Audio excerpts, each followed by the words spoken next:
Pois empezamos xa coa última sesión da tarde con Ángela Molina, a que agradecemos que viñera a Santiago. Presentar moi brevemente. Ángela é filóloga e comparatista, licenciada en Teoría da Literatura e Literatura Comparada pola Autónoma de Barcelona e doutora en Literatura e Artes Visuales. Dende 1992 exerce a crítica de arte, primeiro no suplemento de cultura do ABC e desde 2000 no Babelia de El País. Esa é a súa a principal ocupación que vai a falar como desde o punto de vista da crítica como militancia, non? Sí. Gracias, Ángela. ¿Ya funciona así el micrófono? Creo que sí. ¿Sí ya? Hola. Sí. Gracias al público, gracias a María Luisa, Pedro. Bien, yo creo que voy a empezar en un punto muerto que ha dejado esta mañana Guillermo, hablando de la museización de la cultura. Yo voy a intentar ir un poco más allá y si es bien cierto que podemos detectar perfectamente quién es realmente de dónde viene el origen de esta espectacularización del arte, también me gustaría incidir un poco en la autocrítica, es decir, desde hasta qué punto nosotros los consumidores, que somos consumidores más bien pasivos, pero deberíamos ser consumidores activos y activistas, ya que si nos posicionamos en contra de un producto porque utiliza mano de obra infantil, estas cosas que a veces tenemos muy interiorizadas, deberíamos también ser responsables, ser usuarios y consumidores activos y activistas en relación a lo que pasa. Y sobre todo quería hacer hincapié en el papel de la crítica y además decir la importancia, ¿no? Porque si realmente todo esto ocurre es porque no solamente hay un capital financiero que está apoyando mucho a esta cultura, digamos, de grandes acontecimientos, sino que realmente nosotros no hacemos absolutamente nada por cambiar esto, ¿no? Entonces, yo quería empezar con una imagen que me parece en principio graciosa, pero también significativa. Es un artista que se llama Dan Perjosky, que es un rumano que ahora tiene mucho éxito en exposiciones tipo documentas, bienales. Esta es una pintada, un dibujo que hizo en la última Bienal de Venecia. Ahora está en el MoMA, es un activista que hace crítica institucional, pero de alguna forma ha quedado subsumido dentro de lo que es la vorágine espectacular de los museos, ¿no? Bien, quería empezar con la idea del marco melancólico y la dignidad de los edificios de esta ciudad, que para mí proporcionan un marco perfecto, ¿no?, de decoro para poder hablar de la situación de debilidad y crisis de ideas que sufre hoy la cultura.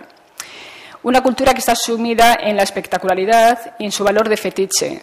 Una cultura que cada vez más se equipara con el entretenimiento, en lugar de hacerlo con el aprendizaje y la educación. Una cultura cada vez más asociada a la idea de museo fascinante, a algo que capta la atención y apasiona al visitante de una gran ciudad.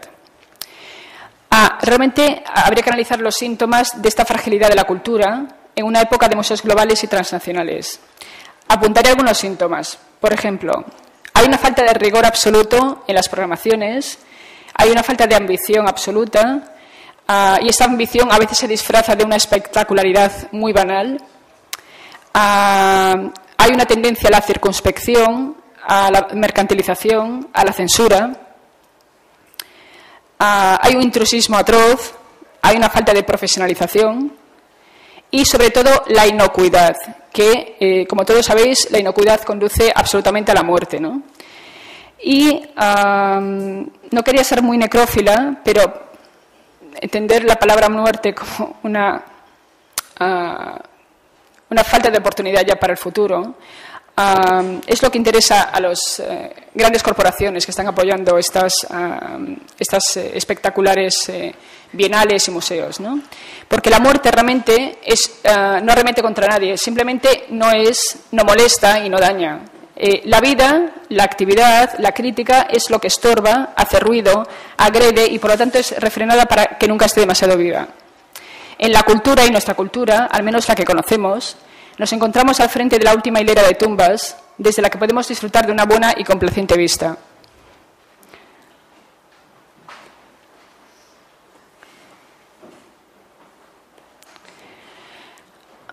La responsabilidad de que hayamos llegado a esta situación no es solo de la clase política, también es de la sociedad y en especial de los medios de comunicación.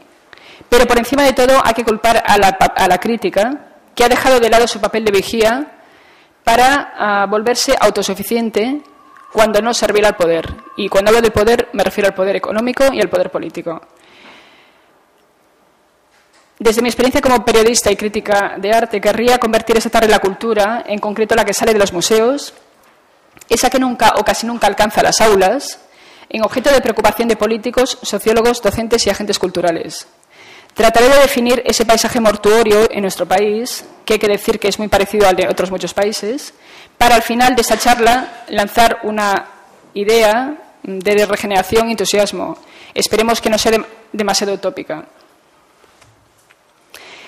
Dentro de la museografía actual, el ornamento y el diseño son dos mecanismos de representación que entran en rápida compenetración con los programas de los museos, sus continuas ampliaciones y rehabilitaciones, como si estos centros funcionaran como los escaparates de unos grandes almacenes. Esta idea de cambio continuo tiene que ver también con la obsesión de algunos artistas que han de luchar contra su propia ansiedad hacia el valor supremo de lo nuevo. Con el éxito rápido de una exhibición en una gran pinacoteca o en una sala de subastas. Y hay que decir que nunca hasta ahora el camino de un artista desde su taller hasta el museo había sido tan corto. Tiene que ver también con la proliferación de bienales y documentas, cada vez más extravertidas, cuando para justificar su supuesta universalidad lanza sus tentáculos hacia territorios culturales más salvajes. Y recuerdo ahora la última Bienal de Venecia dirigida por Robert Storr, en concreto el pabellón de África, que era, realmente hubo una corriente crítica desde los periódicos que apuntaba a que detrás de la representación, el dinero que había en el pabellón africano, había un comercio, el título era algo así como comercio de diamantes y sangre, ¿no? Es decir, la persona que había puesto dinero era una persona realmente perseguida por la justicia en este país. Nunca como ahora en el terreno de la cultura lo nuevo se había impuesto a lo viejo con tanta facilidad. Pero la aparente innovación que supone el cambio permanente en estos equipamientos queda de esta forma desactivada, neutralizada, en una sociedad brutalmente estandarizada y cerrada, donde ya no existe un afuera para las fantasías del individuo. El diseño se ha convertido hoy en la imposibilidad de cambio, en una especie de carnaval de máscaras y roles sin argumento, en medio de una cultura de transnacionales y logotipos. Y opera de la misma forma en los llamados acontecimientos artísticos de toda índole y escala, que se copian y multiplican en nombre de la igualdad democrática, necesitados de una ilusión volátil para hacer circular a los nuevos consumidores de cultura por los fascinantes y luminosos platós de un mundo sin tiempo.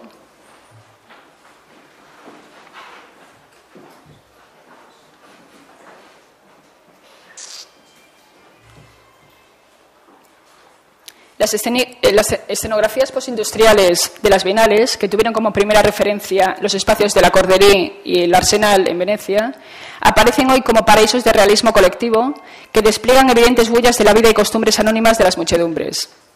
El espacio colectivo contemporáneo es la amenaza consumada de la caída del individuo moderno. Pero hagamos historia. Después de la Segunda Guerra Mundial, los diseños de exposición fueron experimentos mentales de utopías muy ligadas a la estética surrealista. Montajes introvertidos que recogían las complacencias de las fantasías de una sociedad resistente a un mundo sepulcral al que se le acaba el tiempo. Es así como esa figura del inconsciente, que es el laberinto, se convierte en un camino hacia un espacio anti-esencialista, pero fundacional de una nueva movilidad más intelectual, en donde el espectador, frente a la obra, no funciona con una idea preconcebida, a la búsqueda de una solución concreta, sino que actúa como tirando de un hilo en un espacio a su medida y con escasas esperanzas de encontrar respuestas, más bien preguntas.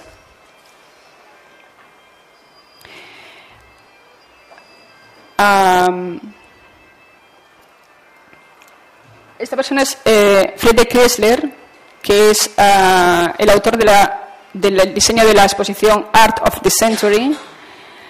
Es un arquitecto de origen austríaco, nacido en el año 90 y muerto en el 65. Y ideó esta exposición para exhibir la exposición amasada por Peggy Guggenheim en Europa, y lo hizo en 2 sastrerías de la calle 52 de Nueva York. Esta exposición realmente nos permite hablar de una historia de diseño de exposiciones. Kiesler, que ya era conocido por sus diseños vanguardistas de teatros, por ejemplo, en el año 29 había ideado la primera sala de Estados Unidos destinada específicamente al cine. Fue el artífice de esta muestra titulada Art of the Century, un mundo subterráneo de suaves profundidades táctiles con 4 estancias. Una para exposiciones temporales y 3 para exposiciones permanentes de la colección, cada una diseñada según el arte exhibido. La Abstract Gallery suspendía sus pinturas sin marco desde alambres que iban del techo al suelo formando Vs gigantescas, a la vez paralelas y perpendiculares a las paredes. La Kinetic Gallery mostraba las obras de Klee en una cinta transportadora. Las paredes de la Surrealist Gallery estaban arqueadas y de ellas salían unos puntales que sostenían los cuadros, mientras que los pies de las esculturas eran sillas biomórficas.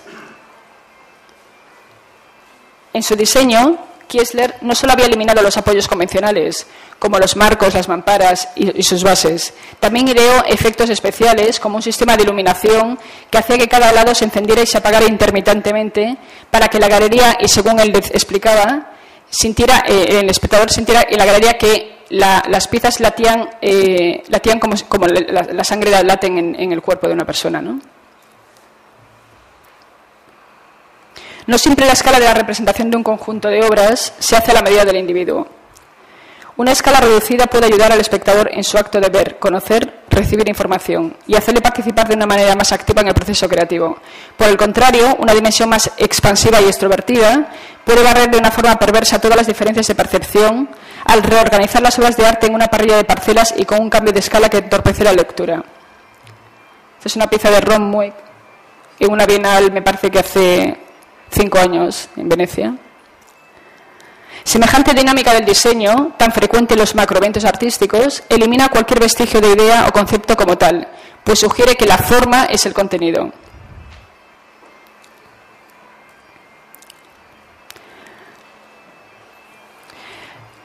Los grandes espacios exigen la presencia de un gran arte. Arte grande, espectacular, con una arquitectura que entretenga al público. La superabundancia de diseño y los macroeventos han afectado la práctica comisarial y la arquitectura museística. La pieza anterior es la Galería Continua de Beijing y esta es me parece que es la Galería Long March también en Pekín, que es un artista chino que emula a Damien Hirst, y en este caso es un gran dinosaurio partido por la mitad, también en un gran contenedor de formol.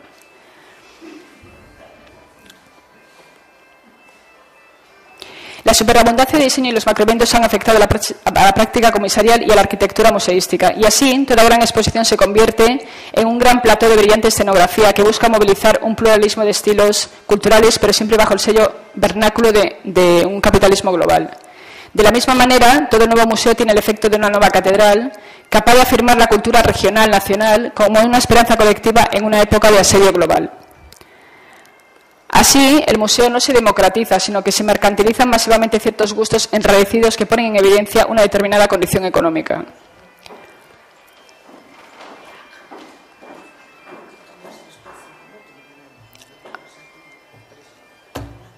Vale.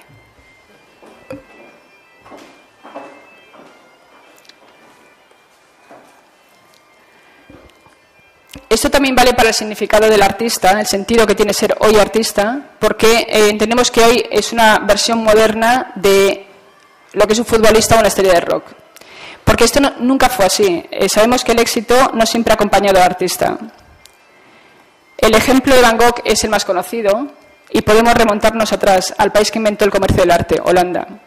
La pobreza de los pintores en el siglo XVII parece que era general, incluso pudo haber sido tanto más grande cuanto más grandes eran. Rembrandt tuvo por lo menos sus buenos tiempos, pero artistas como Jan Steen o Art van der Velde Tenían que trabajar de taberneros para sobrevivir. Y Hobbema, que era empleado de recaudación de impuestos, o Van Goyen, que comerciaba con tulipanes.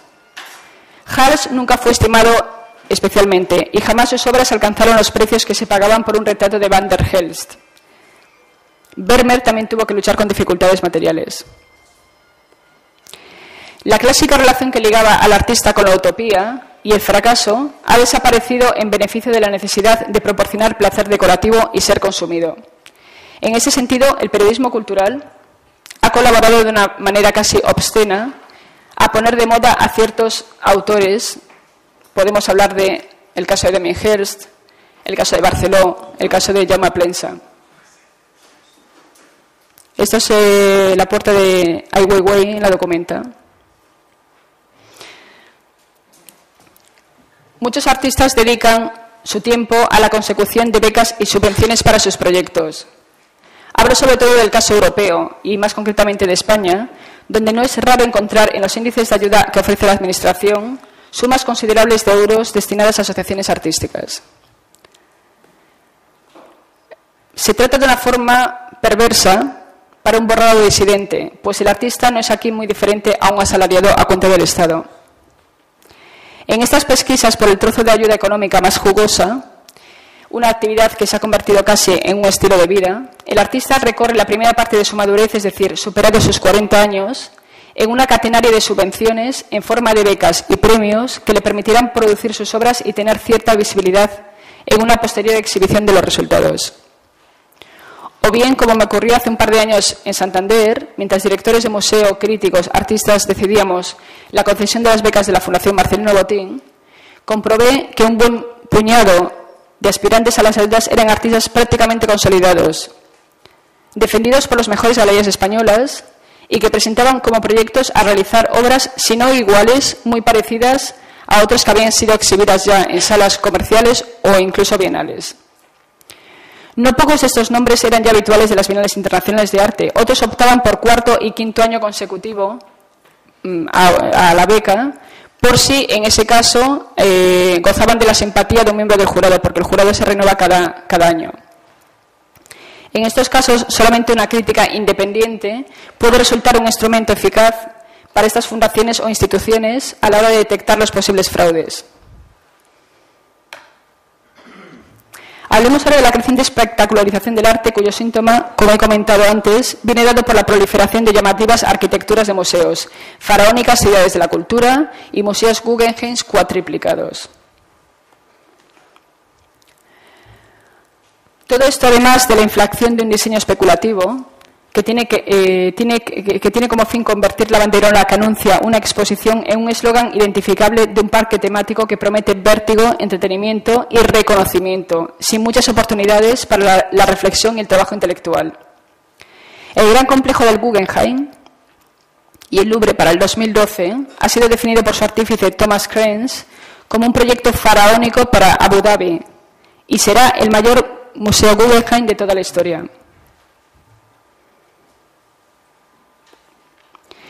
La nueva sede del Louvre será la guinda de un barrio cultural que contará con un teatro de artes escénicas que firmará la arquitecta más famosa del mundo, Zaha Hadid, con un museo marítimo de otro premio Pritzker, el japonés Tadao Ando, y con un parque llamado de la Biennale, en el que 19 arquitectos emergentes construirán pabellones singulares. Así que cuando Jan Nouvel termine de levantar el nuevo Louvre en 2012, la hoy isla desierta de Saadiyat será todo menos un desierto y hará honor a su nombre, felicidad, para los ricos turistas que se acerquen a visitarla.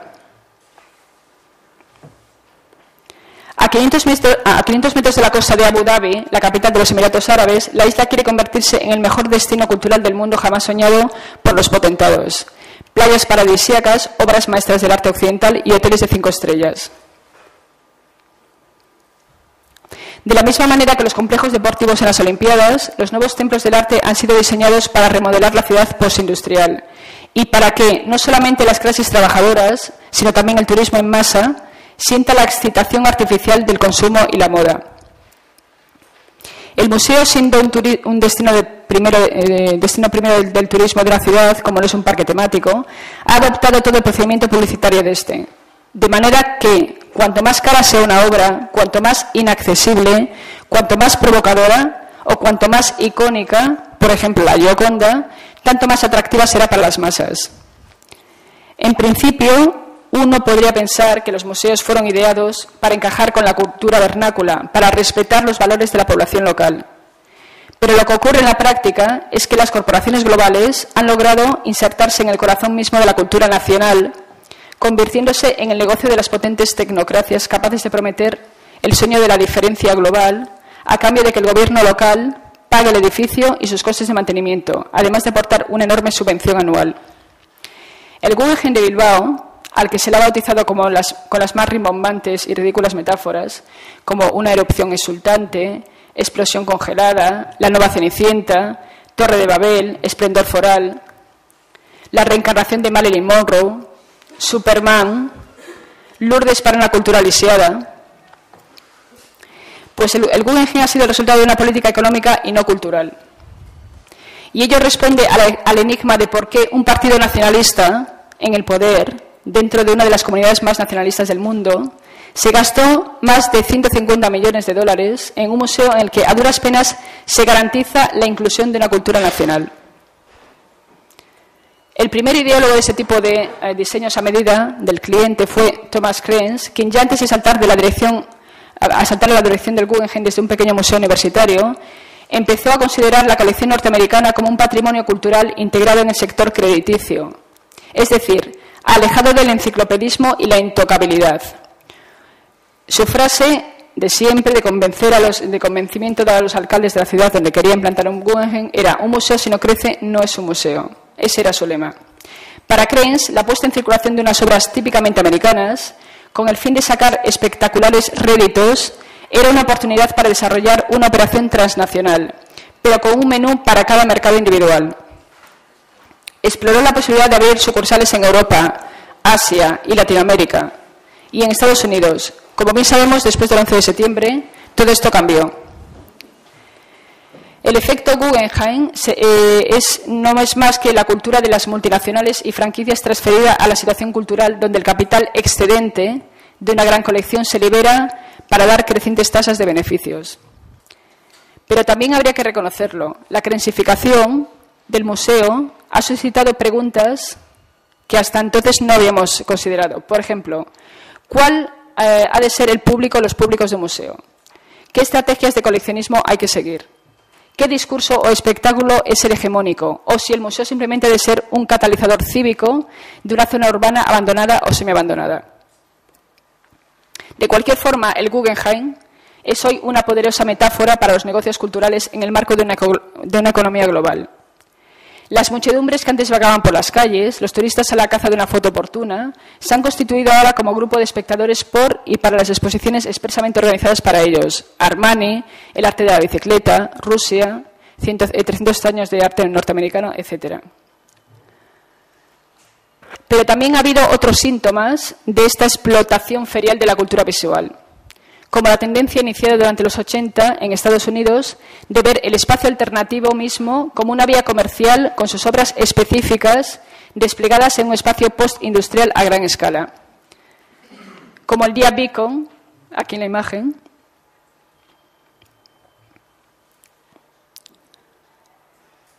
el PS1, situado en una escuela pública en ruinas de Queens, y el Artist Space, el espacio de los artistas, en el Soho. En Europa, los nuevos museos nacidos de arquitecturas buscan otra topología. Mataderos, antiguas estaciones de ferrocarril, como el Hamburger Bahnhof en Berlín, centrales eléctricas como la Tate Modern o el Caixa Forum en Madrid.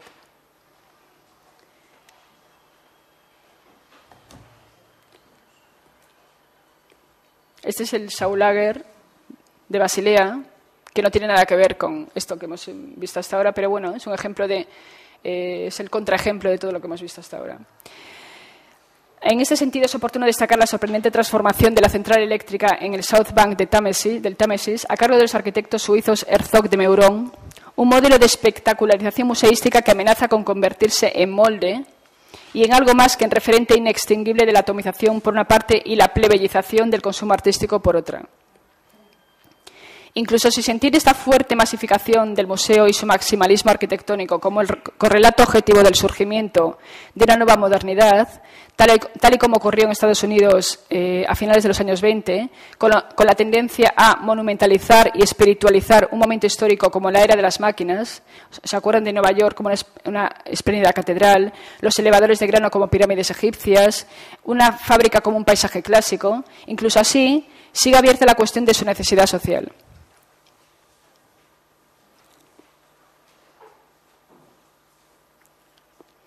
No muy diferente es el caso del MoMA de Nueva York, convertido tras su ampliación en el 2004 en una corporación de musas que ya no representan a las diferentes artes, sino a la industria capitalista, pero solo para ocultar la avasalladora mercantilización del arte detrás de un artefacto arquitectónico minimalista de grotesca despersonalización.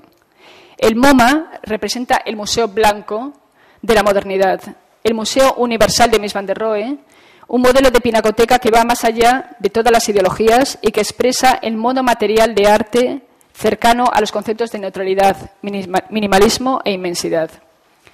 La vigorosa presencia del nuevo MoMA tiene relación directa con su completa invisibilidad. Diseñado para un espectador acrítico, de ojo incorpóreo, un ojo que habría muerto antes de entrar en el cubo blanco. El MoMA es hoy un edificio diseñado para el consumo en masa, donde el visitante entra, mira, hace alguna fotografía, compra algún bibelot y se va. Nunca un museo tan caro había dado tan poco. ¿Y qué pasa en Europa? Mientras París se abandona a su propio mito, alojada en la vaciedad nostálgica de su nicho moderno, que es un poco lo que sería la nadidad flaubertiana, seguimos hablando de ella con cierto localismo sentimental. En los países del este europeo empieza a explorarse nuevas visiones articuladas en torno a la constitución de una auténtica sociedad civil tras el derrumbe del sistema estalinista. Todavía no tenemos demasiada perspectiva para elaborar argumentos concretos, pero la actitud implacablemente hostil de aquellas hacia las grandes utopías bien podría servir de argumento de análisis de algunas actitudes estéticas contemporáneas. El caso de Latinoamérica tiene que ver más con la voluntad de emancipación de un modelo económico claramente colonial. El tirón de América Central y el Sur está muy bien registrado en las bienales internacionales, pero lo que hay detrás de él todavía está borroso, quizás por el efecto de visibilidad contrario que crean estos macroeventos que buscan modelos estandarizados de representaciones regionales. El consentimiento al fenómeno de la repetición tampoco encuentra restricciones en las carreras sin freno de los bienales. Hace unos 3 años, en un encuentro internacional de comisarios, directores de bienales, críticos y artistas celebrado en Venecia bajo la dirección de Robert Storr, fui testigo de cómo una conocida curadora española ofrecía su candidatura al aire, sin ningún pudor, para ser la directora de la primera Bienal de Palestina, argumentando que un acontecimiento de esa índole ayudaría a desdramatizar la intolerable situación bélica en la región.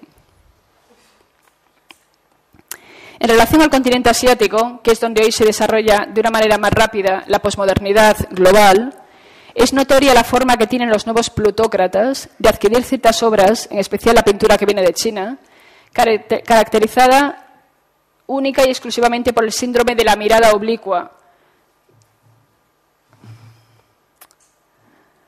Un rasgo suficiente de distinción capaz de incitar a conjeturas al capital y que parece que ha terminado definitivamente de hinchar la burbuja.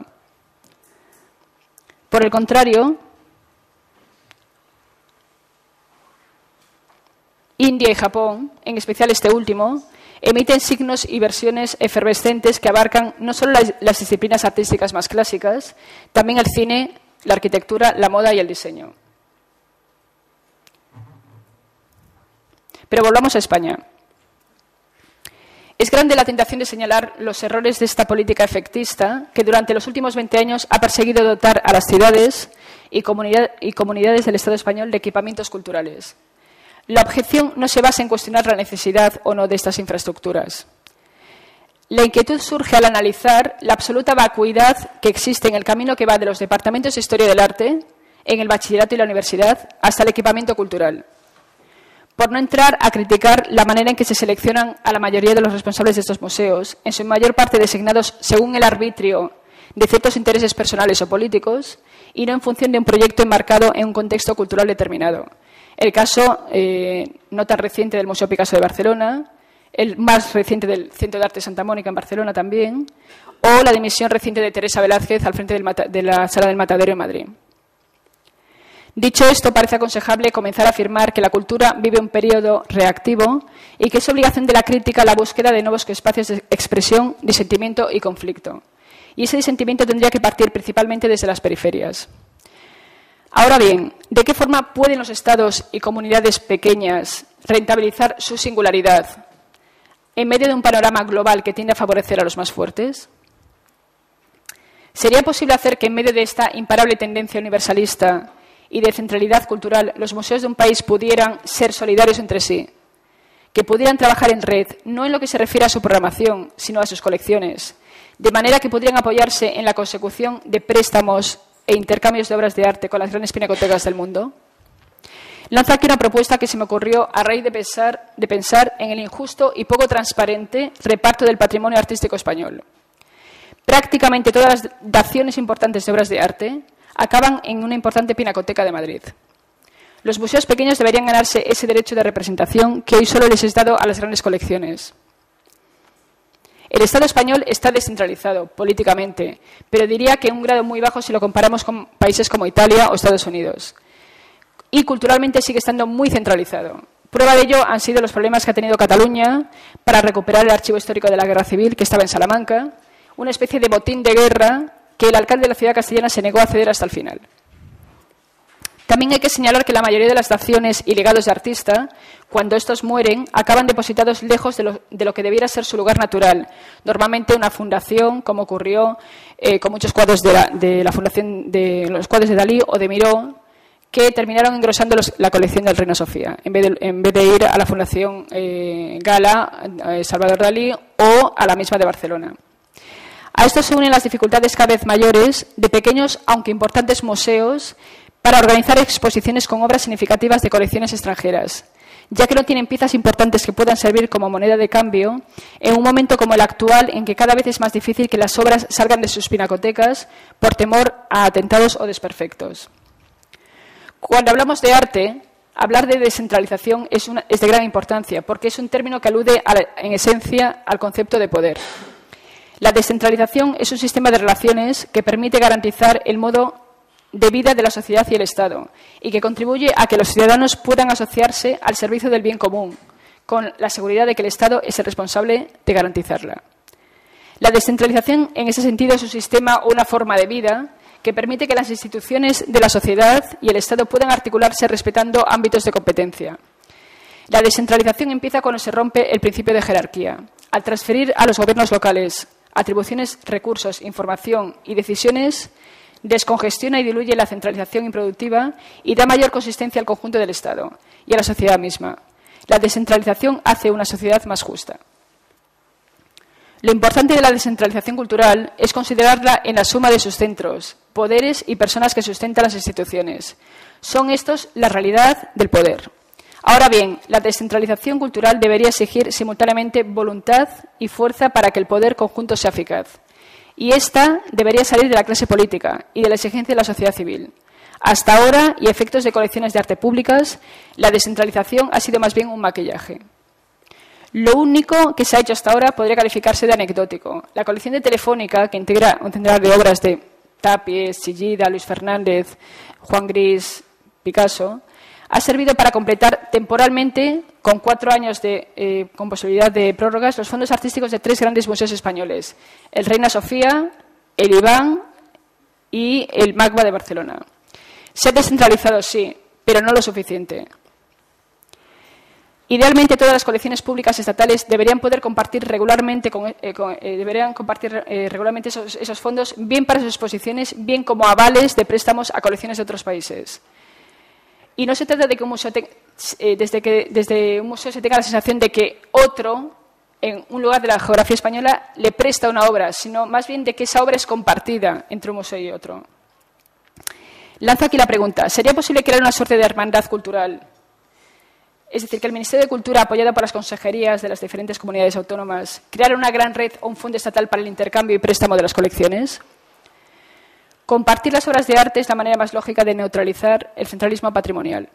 Es decir, las partes de cada museo serían la base que permitiría la convivencia armónica del todo, en un movimiento perpetuo que oscila entre la diversidad y la unidad, la centralización y la descentralización. Así que contra la mercantilización masiva del gusto habría que abogar por la democratización del museo y de sus colecciones.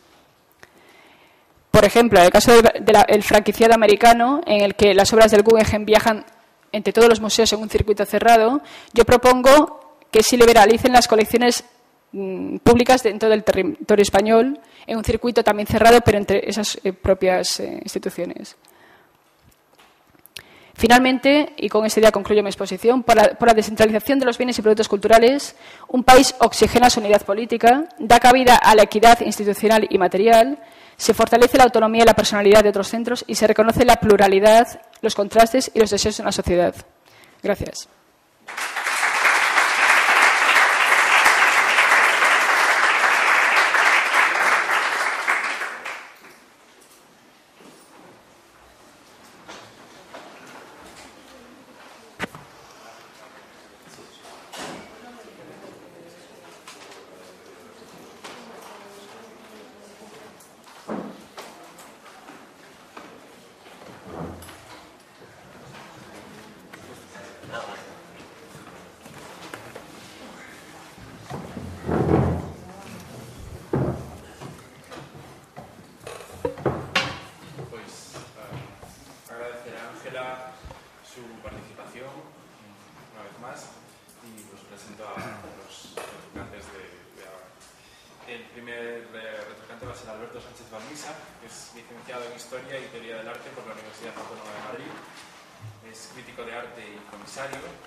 Así como el de director de Exit Book, una revista semestral de libros de arte y de cultura visual. Su trayectoria contempla colaboraciones con otras instituciones como la Casa Encendida en Madrid, la Comunidad de Madrid, SEACEX, el Marco en Vigo, el Conde Michelena en San Sebastián, Fundación Carlos Tamberes en Madrid o el CSIC en Madrid, entre otros. Pablo Janeco, en segundo lugar, es comisario independiente de exposiciones y licenciado en Bellas Artes por la Universidad de Vigo, y sus iniciativas más recientes fueron la exposición colectiva How Soon is Now, que estuvo en la Fundación Museana de Coruña, el proyecto de arte y espacio público hacia interpretada en Santiago hace 2 años, o la exposición individual de Arte Framis Secret Strike en el Centro Gallego de Arte Contemporáneo.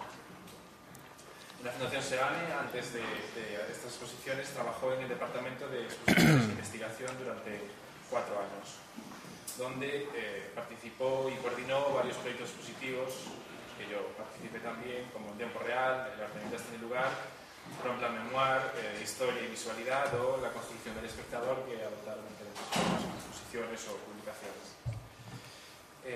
También coordinó diversos oratorios y actividades relacionadas con arte contemporánea, y ahora juntos estamos en esta exposición de las que hablamos por la mañana en Vigo.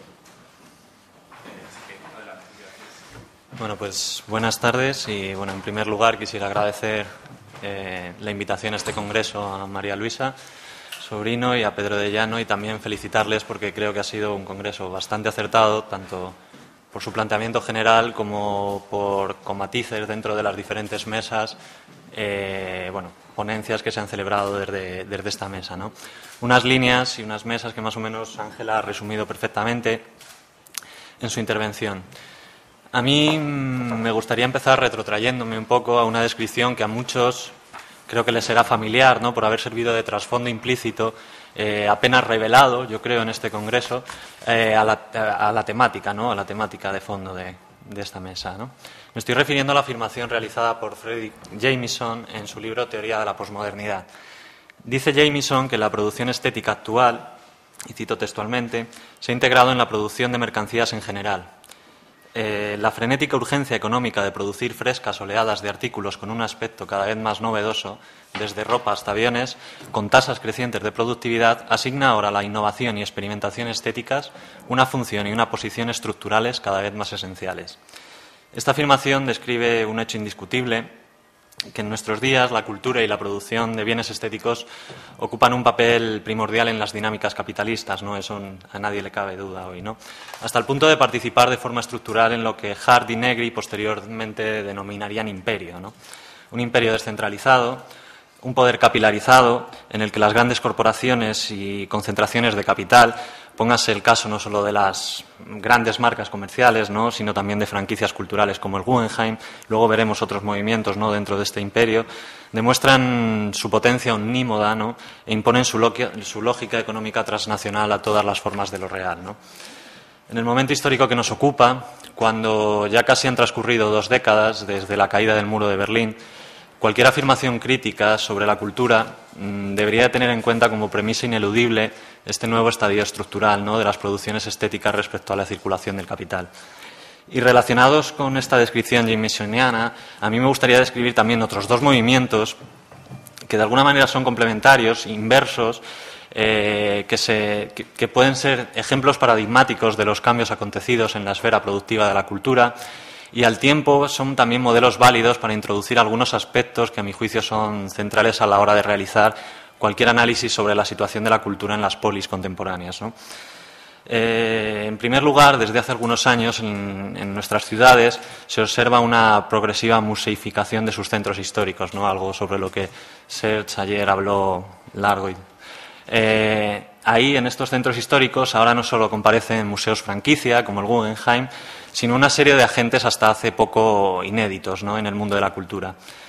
De este modo, como digo, junto a los tradicionales museos catedral, los museos Panteón, los museos franquicia o las fundaciones y sedes empresariales que se han apropiado de antiguos edificios simbólicos o que, por otra parte, han construido nuevos iconos en la ciudad, en muchas urbes de Europa empiezan a comparecer otros agentes un poco más extraños, ¿no? Por poner tan solo un ejemplo, fábricas de última generación construidas por marcas como BMW, como Volkswagen en Dresde y en Múnich, que vienen a completar un poco este modelo tardocapitalista anunciado ya por Jameson, ¿no? Un modelo que tuvo primero su plataforma de lanzamiento en los museos, ¿no?, casi, en los museos de nueva planta, sobre todo, evidentemente, luego en las tiendas de marca, ¿no?, esas tiendas de Prada diseñadas por los superarquitectos, ¿no?, contemporáneos. Y, por último, llega también a las fábricas, ¿no? Estas fábricas es curioso porque están concebidas a imagen y semejanza de los museos más vanguardistas, ¿no?, y se sitúan en el casco urbano de las metrópolis contemporáneas y abren sus puertas de par en par a ese turista ocasional, ¿no?, que es devorador de la cultura, ¿no? Se trata de fábricas, sí, pero esas fábricas olvidan las cadenas de montaje para actuar como nuevos panteones de la cultura contemporánea, que son totalmente comparables a los museos, pero también a los teatros, ¿no? Porque lo que hacen es escenificar ante el visitante una medida coreografía de carácter corporativo que se demuestra como una síntesis icónica de la disolución de fronteras entre el otium, lo que es el ocio, y el nec otium, o sea, la negación del ocio, el negocio, entre cultura y mercancía, ¿no? Nuestras ciudades se han tematizado, de eso no cabe duda, como todos esos parques de ocio que se encuentran ahora a las afueras de las metrópolis contemporáneas. Se han convertido ellas mismas en grandes museos de arquitectura.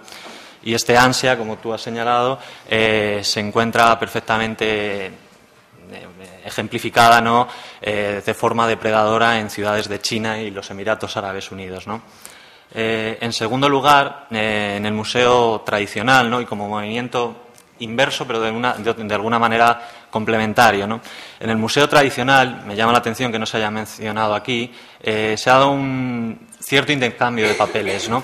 El museo clásico, como panteón de la cultura, ha reaccionado a su pérdida de valor simbólico proponiéndose como un hub, ¿no?, como un foco emisor de ideas, ¿no? Un espacio que sustituye al movimiento centrípeto del museo, ¿no?, desde el afuera hacia el centro, ¿no?, hacia el lugar donde se alberga el aura de las producciones más destacadas de una época, para proponer un movimiento centrífugo, ¿no?, del centro hacia afuera, ¿no? Se trataría de una entidad dinámica que participaría simultáneamente en una diversidad de proyectos en diferentes lugares. En palabras de Gerardo Mosquera, uno de sus principales defensores, el museo como hub desarrollaría una red internacional de acciones e intercambios con los que estaría conectado dinámicamente, interviniendo en un flujo de información, proyectos y actividades de varias maneras y en distintas direcciones. El museo tendría su propia comunidad en expansión de artistas, curadores, educadores, activistas y otras instituciones por todo el orden.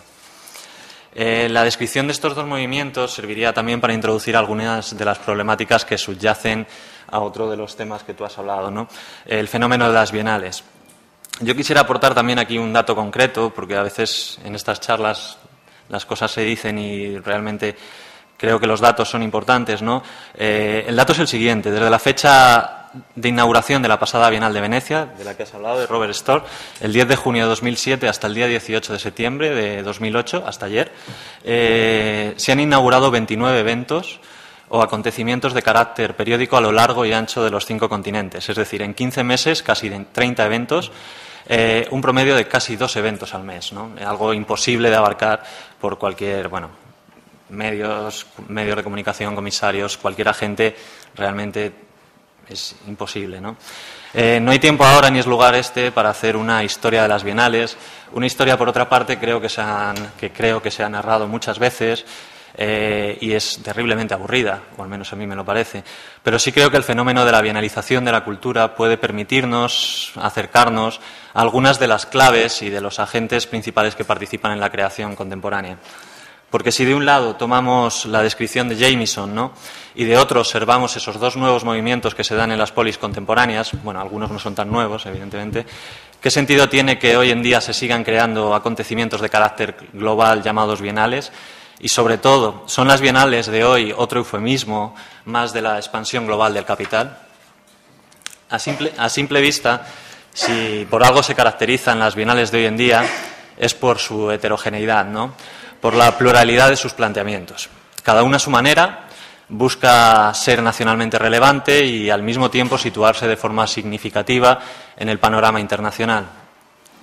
Porque si bien en origen eventos pioneros como Venecia o Sao Paulo, ¿no?, fueron creados a partir de una distribución nacional equiparable a la que hasta entonces habían seguido las exposiciones universales, ¿no?, como un lugar donde algunos países, no por casualidad, los del primer mundo, ¿no?, los occidentales, utilizaban sus pabellones como un escaparate, ¿no?, más o menos desinteresado, generalmente muy interesado, de su producción artística nacional. Hoy a casi nadie se le escapa que este tipo de bienales no son ya tan solo eventos de carácter nacional, alimentados por un deseo de promoción cultural patria, sino eventos íntimamente ligados a los procesos tardocapitalistas que han propugnado la necesidad de un modelo global descentralizado y la creación de una nueva serie de rutas de turismo y comercio cultural.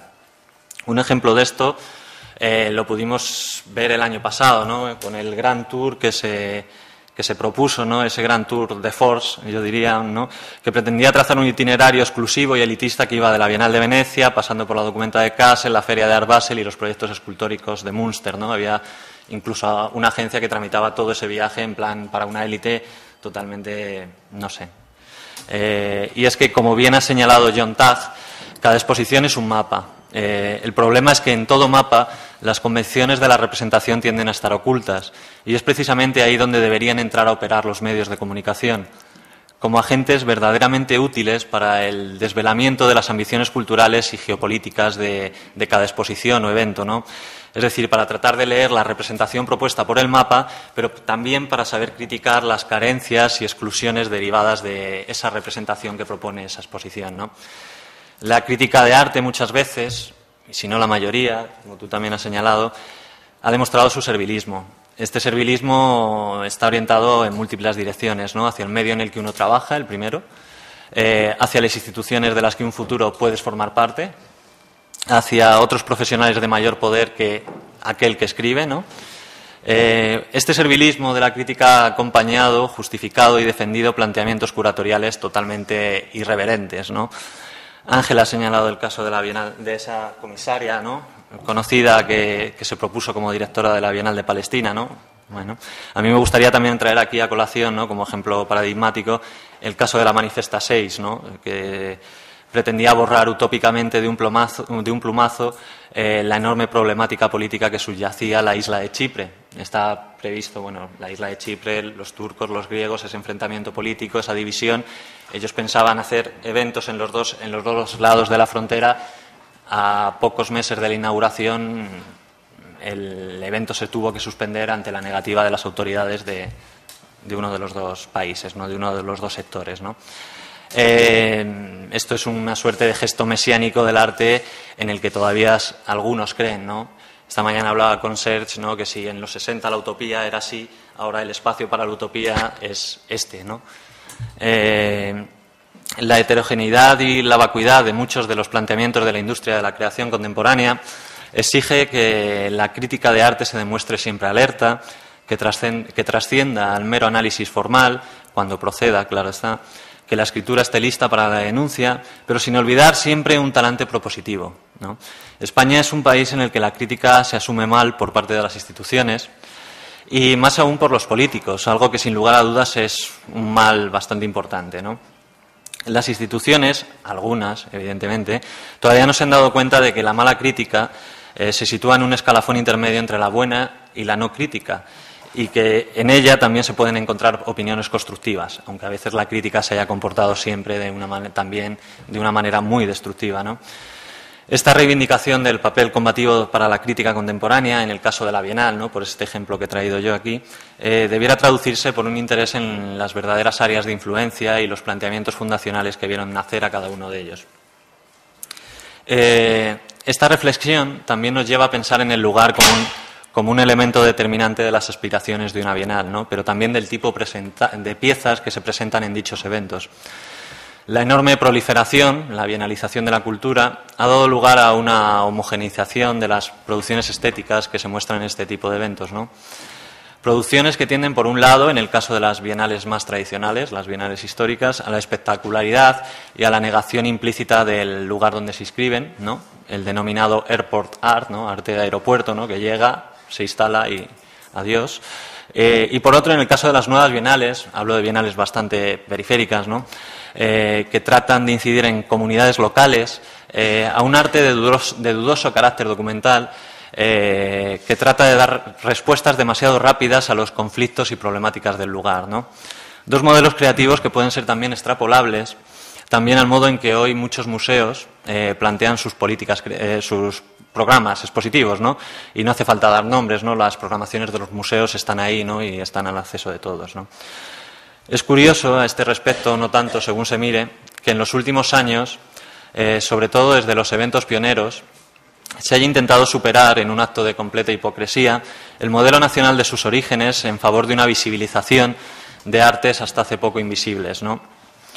Un movimiento que viene a responder al hecho que durante el siglo XX muchos artistas renunciaran de forma voluntaria a su identificación con una nacionalidad específica y a su compromiso con las instituciones que precisamente avalaban y producían sus obras, ¿no? Esto ya lo observó Adorno a mediados del siglo pasado, al decirnos que en nuestros días las manifestaciones artísticas más extremas pueden ser recogidas, producidas y presentadas por instituciones de carácter oficial. Sin embargo, al mismo tiempo, el arte denuncia todo lo institucional y lo oficial. En esta compleja ecuación que subyace a toda manifestación internacional de arte contemporáneo, hasta ahora hemos obviado la figura de uno de los agentes más determinantes de este tipo de eventos, ¿no? La figura del comisario o del exhibition maker, ¿no? Cuya importancia ha experimentado un crecimiento exponencial desde los años 60 hasta hoy, hasta convertirse en el verdadero creador del gusto contemporáneo, ¿no?, para algunos. Yo tengo un poco de dudas todavía sobre ese papel protagónico. Vamos, soy escéptico más que tenga dudas. O sea, efectivamente son creadores de gusto, pero no sé yo hasta qué punto, ¿no? Tengo serias dudas porque no sé si realmente ellos arriesgan y ponen en juego su propio prestigio, ¿no? Creo que el tamaño de la exposición afecta, ¿no? Hasta qué punto los comisarios en ese tipo de eventos son realmente libres para decidir, ¿no? Luego veremos el ejemplo que tú también has citado, ¿no? Por mucho que el sistema del arte tienda a privilegiar a estos comisarios, otro error bajo mi punto de vista, solo hay que mirar la última documenta, ¿no?, donde Roger Bruegel se erigió como protagonista del evento en todos los aspectos y no hizo pública la lista de artistas hasta un mes antes de la inauguración, ¿no? Realmente no tiene ningún sentido, ¿no? Es el comisario estrella, ¿no? Los comisarios, con sus comportamientos, se parecen cada vez más a los personajes de un Star System hollywoodiense, ¿no? Pero no por ello van a dejar de tener nunca a una productora, ¿no?, en el caso del Star System hollywoodiense, o a un político o a un sponsor que les diga qué presupuesto no pueden superar y qué temáticas no hay que abordar, ¿no? El ejemplo claro de estas contradicciones lo has puesto tú, ¿no? Es la última Bienal de Venecia, comisariada por el americano Robert Storr, ¿no? Porque si bien durante su gestación el comisario se propuso realizar una serie de debates con muchos especialistas sobre el sentido que tenía realizar una bienal tan apolillada como Venecia, ¿no?, tan antigua como Venecia, en la práctica su bienal, y espero que la mayoría de nosotros compartamos esta opinión, supuso la puesta en evidencia de la complejidad de mutar un sistema cuya trama está hilada por órganos políticos y económicos. La fundación de la Bienal de Venecia es un gigante inexpugnable y el Ministerio de Cultura italiano es imposible que renuncie a ello, ¿no? En el fondo, este sistema marca el ritmo de lo que vemos, ¿no?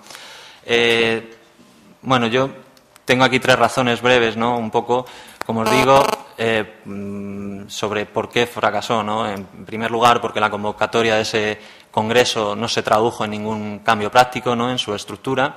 En segundo lugar, porque los cambios que se hicieron, ¿no?, esa visibilización de artes invisibles que ya había iniciado Siman, ¿no?, unas ediciones anteriormente, ¿no?, con el arte chino, y que acabó, pues como tú dices, en el caso de Robert Storr, con la inclusión de un pabellón africano de muy dudoso origen, ¿no?, sobre todo la colección Sindicato Colo, que era un poco turbio, ¿no?, los orígenes de esa colección, la fortuna de ese hombre. Y en tercer lugar, también, porque su exposición no estuvo a la altura de las expectativas, fue demasiado formalista, ¿no?, predecible, repetitiva, y lo peor de todo, destilaba un aire de reivindicación política un poco light, ¿no?, que nunca deseaba mojar ni salpicar a nadie, algo que es bastante típico del modo de hacer americano, ¿no?, pero que está muy mal considerado por los europeos, ¿no? Para terminar, y a modo de conclusión, me gustaría que, bueno, los asistentes también reconstruyeran un poco la escena, ¿no? Ángel ha hablado de una cultura muy débil, en horas bajas, incapaz de responder con firmeza a su rol estructural en el sistema tardocapitalista, un sistema que, como hemos dicho, necesita de la novedad para su funcionamiento, ¿no?, o mejor, de la apariencia de la novedad, ¿no?, tanto en el ámbito de la producción artística como en el ámbito de los museos y las bienales. La pregunta entonces sería, ¿qué novedades se han propuesto desde la crítica? ¿Es la crítica tal y como está hoy planteada otra forma más de contribución vacua e irracional al sistema? Porque si todo, incluso la crítica, está deglutido por el apetito insaciable del imperio, ¿cómo actuar desde la crítica de arte? A esta pregunta tal vez solo queda una respuesta, tal vez también un poco utópica, ¿no? Seguir explorando, denunciando y desvelando el sistema de nodos y redes que para muchos todavía permanece oculto bajo ese gran mapa, bajo esa gran representación que se denomina arte contemporáneo. Muchas gracias.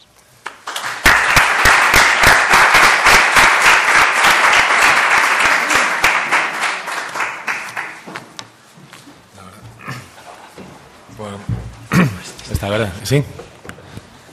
Buenas tardes. Bueno, gracias Pedro, Marisa, por invitarme. Soy el último a intervenir, o sea que supongo que muchas de las ideas que iré desgranando habrán aparecido en estos 2 días de sesiones.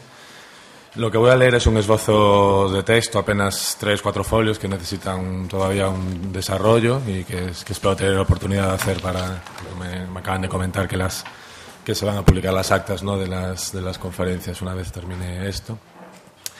Y sin más, pues voy a leer a través de hace un año, el mundo se sorprendía por la noticia del derrumbe del capital financiero y el anuncio de la prolongada crisis económica en la que ahora estamos inmersos. En principio, nada parece estar a salvo de los efectos de una reacción en cadena que atraviesa todo el edificio capitalista, y si bien el mercado del arte no se ha resentido de una forma directa, sería lógico que los daños se notasen, en cambio, en los niveles estructurales que soportan la existencia de la cultura y del arte, entendidos no como negocio, sino como institución o servicio público.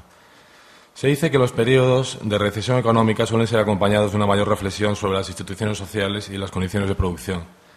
Esto habría sido así en la transición a los años 90, en los años que siguieron a la crisis del 87, cuando una generación de artistas como Andrea Fraser, Mark Dion o Christian Philip Muller desarrollaron un tipo de práctica dirigida a reintegrar unos presupuestos críticos en el funcionamiento de las instituciones y a examinar las relaciones entre el arte, los contextos sociales y el desarrollo de la industria cultural. Con una perspectiva de casi 2 décadas, la actitud de estos artistas podría verse como un anticipo de las decisivas transformaciones que luego se produjeron en el seno de la propia institución museística y que permitieron la progresiva identificación de sus programas con un ideario opuesto al modelo de representación burgués, a proyectar, al menos de manera simbólica, un tipo de esfera pública basada en el intercambio, la contingencia y la diferencia. En cierto modo, a lo largo de los 90 se pasaría de la crítica de las instituciones al nacimiento de un nuevo institucionalismo que adoptaba como suyas algunas de las premisas deconstructivas y autorreflexivas que están en la base de la evolución del arte moderno. Fue esta, sin duda, una etapa de gran actividad y fertilidad de ideas en la que la toma de conciencia sobre el potencial emancipador de conocimiento permitió la apertura del discurso del arte hacia otras disciplinas como las ciencias sociales, la etnografía o la política, de tal manera que los departamentos de los museos y sus formatos de exhibición se transformaron para poder mediar con la naturaleza proyectual, contextual o pedagógica de muchos trabajos. Sin embargo, este tipo de institución progresista hace algún tiempo que languidece en nuestra sociedad, debido a los imperativos del mercado y a la crisis europea del estado de bienestar y su tradicional proteccionismo sobre la cultura. No hay que ignorar que parte del éxito del modelo se debió a cierta corrección política que emerge con claridad en los 90 y que descubre en el arte un modo de promoción de algunos de los valores que se desprenden fácilmente de la agenda neoliberal, como son la explotación de la diferencia cultural, la importancia del trabajo comunicativo o la no imposición de límites en cualquier actividad. Todos ellos factores que se reflejan en las nuevas instituciones artísticas fluidas y adaptables a los cambios del presente. El arte es una clase muy peculiar de mercancía, cuya posesión no siempre garantiza al coleccionista un valor económico independiente de las fluctuaciones del capital simbólico, de la historicidad de las relaciones sociales y de la producción inmaterial de significados. Asombra por ello que se sigan hoy invirtiendo cifras astronómicas en arte cuando éste no solo está expuesto a la mayor de las quiebras financieras, sino que ha dejado además de habitar un universo cultural seguro. Pero lo cierto es que el arte es calificado hoy por los analistas como un valor refugio en tiempos de crisis y la acumulación pública o privada de obras de arte, y no olvidemos que este ha sido hasta el momento el principal motor del arte, no ha dejado de crecer en los últimos tiempos. Existen numerosos estudios que demuestran el paralelismo entre el desarrollo del capitalismo y del arte autónomo, y parece claro que su disolución, la disolución del arte autónomo, se relaciona en gran medida con la oposición a ese ente conocido como industria cultural, tan demonizada por Adorno en el periodo de posguerra y del alto modernismo. Aunque el actual estadio de la industria cultural presenta algunas diferencias sustanciales con el modelo teorizado hace 60 años por el filósofo alemán, unas ideas resultan todavía de plena vigencia. Así, la industria cultural sigue operando como una estructura de dominación que fomenta la productividad de valores monetarios e ideológicos, al tiempo que logra la adhesión social a través de la mercantilización de los bienes culturales. Pero a diferencia del panorama descrito en las tesis adornianas, no es el Estado totalitario y patriarcal su único administrador estético, sino que en las sociedades avanzadas se ha producido una mayor compenetración y complicidad entre política, iniciativa privada y medios de comunicación. No es posible responder hoy qué son las industrias culturales o creativas sin determinar cómo se retroalimentan entre sí todos sus participantes. El arte actual presenta numerosos elementos atractivos que facilitan su explotación por la industria. Como en toda buena estrategia de marketing, resulta crucial la continua apelación simbólica al consumidor y la llamada a la participación para el funcionamiento del sistema. Así, el replanteamiento contemporáneo del museo como una estructura temporal que está abierta a la más amplia ciudadanía conjuga crítica y accesibilidad dentro de un mismo espacio. De hecho, hoy casi no se entiende el criticismo como una tarea intelectual elevada, consistente en emitir un juicio distanciado, sino que se tiende a ver la creación y la recepción como partes interconectadas en el proceso de producción de conocimiento. La crisis del juicio académico, o lo que es lo mismo, el desperjuicio público ante la crítica y su desjerarquización social, es algo extensible a cualquier ámbito comunicativo y, sin duda, hoy los museos quieren ser, sobre todo, lugares de opinión. Esto explica el auge de la figura del comisario independiente como gran mediador entre el público y la institución, pero también la del artista comisario, el gestor o el productor. En realidad, el giro de la crítica a la gestión de contenidos se inició algo antes. Tal y como relata el historiador Thierry de Diouf, la aparición en los años 60 de personas como Seth Gillouf o Harald Seaman, cuyas prácticas poco se diferenciaban de los artistas de la época, es la prueba de una convencionalización del conjunto del mundo del arte en torno a unas actitudes que denotan un saber profesional de las reglas del juego más que un conocimiento técnico de las reglas estéticas del oficio. No es más que el lento proceso que conlleva la disolución de la obra autónoma y la consecuente reorganización profesional del sistema artístico en torno a los nuevos comportamientos. Pero es también innegable que el auge reciente del comisario y de otros agentes intermediarios está vinculado a los efectos de una economía liberal en todos los sectores de la producción. Todas estas dinámicas han contribuido sin duda a crear el gran espejismo de la popularidad del arte en las sociedades tardocapitalistas. La ficción de gran arte se ha demostrado una vez más rentable para la especulación política, el reclamo mediático o la inversión financiera, en un complejo cuadro en el que se han multiplicado las competencias profesionales y el corporativismo y donde en demasiadas ocasiones se mezclan de forma escandalosa intereses públicos y privados. Desde hace unos años, aquella prometedora forma de institucionalismo ha sido en muchos lugares superada por un tipo de inercias políticas y alianzas económicas consagradas a la cómoda celebración de los valores democráticos y el capital. Sin extendernos más en este punto, del que se habrá hablado suficiente en estas jornadas, es evidente que el arte es parte de una sofisticada industria cultural que lo utiliza de forma indiscriminada como recurso para fines de toda índole. Pero ¿significa esto que no existe alternativa o que no es posible comprender el trabajo en ningún ámbito sin temor a entrar en contradicción con el sentido último de la libertad artística? Cada fase de desarrollo del capital, dicen los sociólogos Lud Boltanski y F. Chapello en su influyente ensayo El espíritu del capitalismo, produce una reestructuración social que se acompaña de nuevas formas de éxito o fracaso. Debido a la extrema movilidad y rapidez de consumo del mundo del arte, el artista actual trabaja por lo general en unas condiciones bastante alienadas y se ha visto obligado a adoptar formas de trabajo empresariales, adquiriendo compromisos en el tiempo y viajando continuamente de un lugar a otro. Durante mis años de alumno de Bellas Artes, recuerdo como una profesora introdujo la primera de sus clases advirtiéndonos de que no se es artista de 9 a 2 y de 4 a 8, sino que se es o no se es todo el día. Era una forma de decir que el arte está en el centro de la vida del artista, como total libertad y como condena. Sin embargo, la profesionalización actual del artista viene a decirnos lo contrario, que el arte está en el centro del trabajo, por lo que podría ser compatible con la vida. Sería solo una cuestión de organización y flexibilidad horaria. Parece una cuestión menor, pero lo que la fórmula encierra es la subordinación de la ética y crítica artista, parafraseando de nuevo a los sociólogos Boltanski y Chapello, la subordinación de la ética y crítica artista al pragmatismo de la nueva cultura del capitalismo. El artista británico Ryan Gander suspendió durante el año 2007 su actividad artística y tituló la última de sus obras hasta entonces The Last Work, una instalación fílmica en la que el espectador recorre la distancia que separa el domicilio y el estudio del artista. Tengo entendido que durante ese tiempo no acudió a inauguraciones ni aceptó nuevos proyectos. Sin embargo, su nombre no dejó de sonar de una u otra forma en cualquier medio de comunicación, ni su obra dejó de verse en exposiciones colectivas de todo tipo. Su anuncio de año sabático fue más mediático que el contexto de la exposición en el que se producía, en el que Gander, quizás sorprendido por el éxito temprano, acometía una especie de retrospectiva sin obras. Desde luego, hay muchos artistas que por distintas razones dejan de producir durante un año, pero es el anuncio en sí, la decisión pública de parar, lo que debió sonar atrevimiento en un mundo del arte regido por las reglas del mercado. La escena artística internacional se renueva a un ritmo trepidante. Nuevos nombres de apenas una treintena de años aparecen cada temporada para consolidarse a la siguiente. No tenemos apenas tiempo de leer los eflux que a diario nos entran en el correo electrónico. En efecto, si cualquier profesional del arte abandonase un año sus actividades y dejase de leer revistas, consultar noticias, recibir press release, es muy posible que a la vuelta se sintiese perdido, aunque como en el peor de los culebrones televisivos no le costará demasiado esfuerzo conectar de nuevo con el argumento principal. Mi sensación, y supongo que la de muchos de vosotros, es que también en el mundo del arte se ha quedado una especie de burbuja y se han concedido demasiadas subprimes. Parafraseando a Benjamin, que a diferencia de Adorno confiaba en el papel emancipador que podrían tener los medios de comunicación, el arte se enfrenta hoy al problema de su reproductibilidad política en manos de las industrias culturales. Las políticas culturales mimetizan e importan modelos, sin importarles otra cosa que el rendimiento económico o la imagen que la musealización y la arquitectura de espectáculo prestan a la ciudad y ofrecen al turista.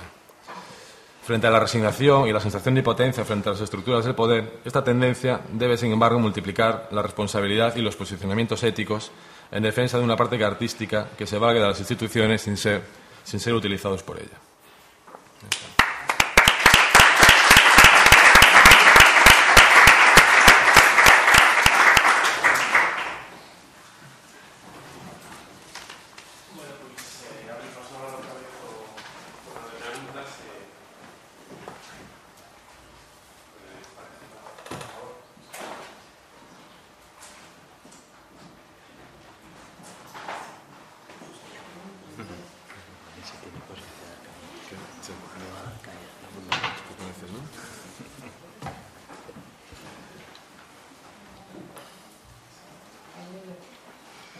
Yo quería comentarle a Ángela Molina que estamos hablando del Museo de la Crítica, toda esta parafernalia que supone institución hoy.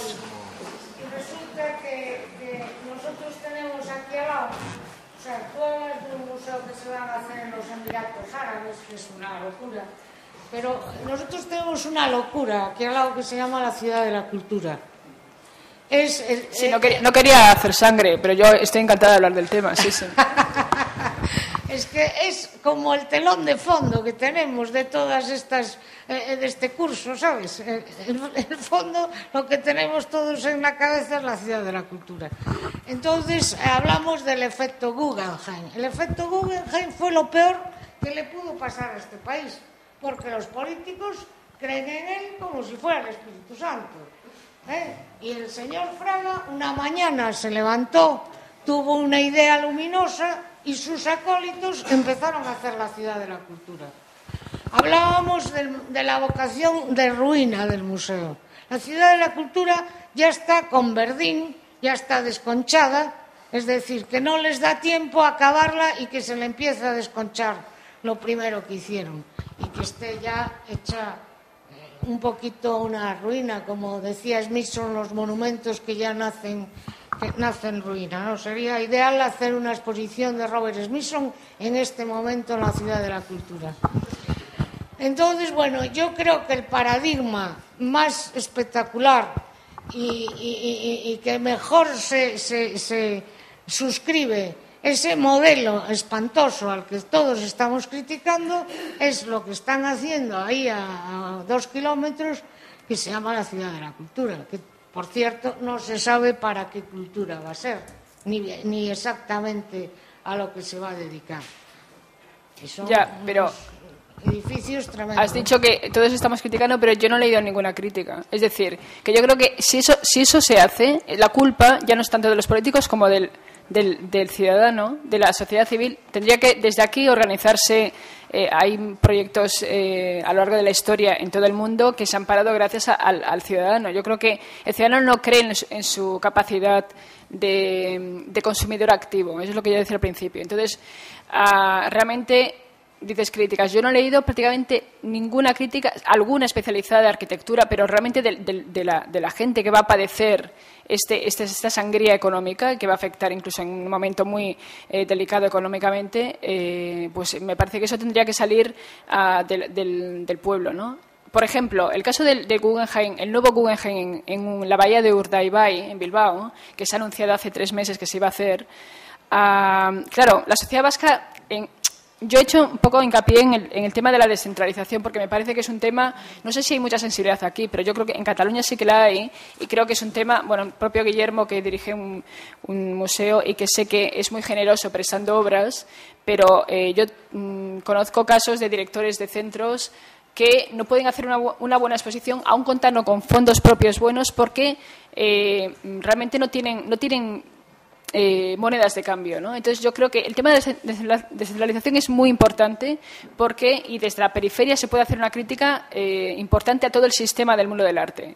Ahora bien, el caso de Bilbao, que tiene sus pecados, es decir, el gobierno vasco con todo el grado nacionalista que tiene, para bien o para mal, es decir, ha pecado ahí de doble rasero, ha presentado este macroproyecto también de Gehry como una salida más a una crisis económica. Es decir, el gobierno vasco puede hacer esto y más, porque tiene un sistema de financiación autónomo y porque, por decirlo de una forma así pedestre, lo que le sobra se lo devuelve a Madrid, ¿no?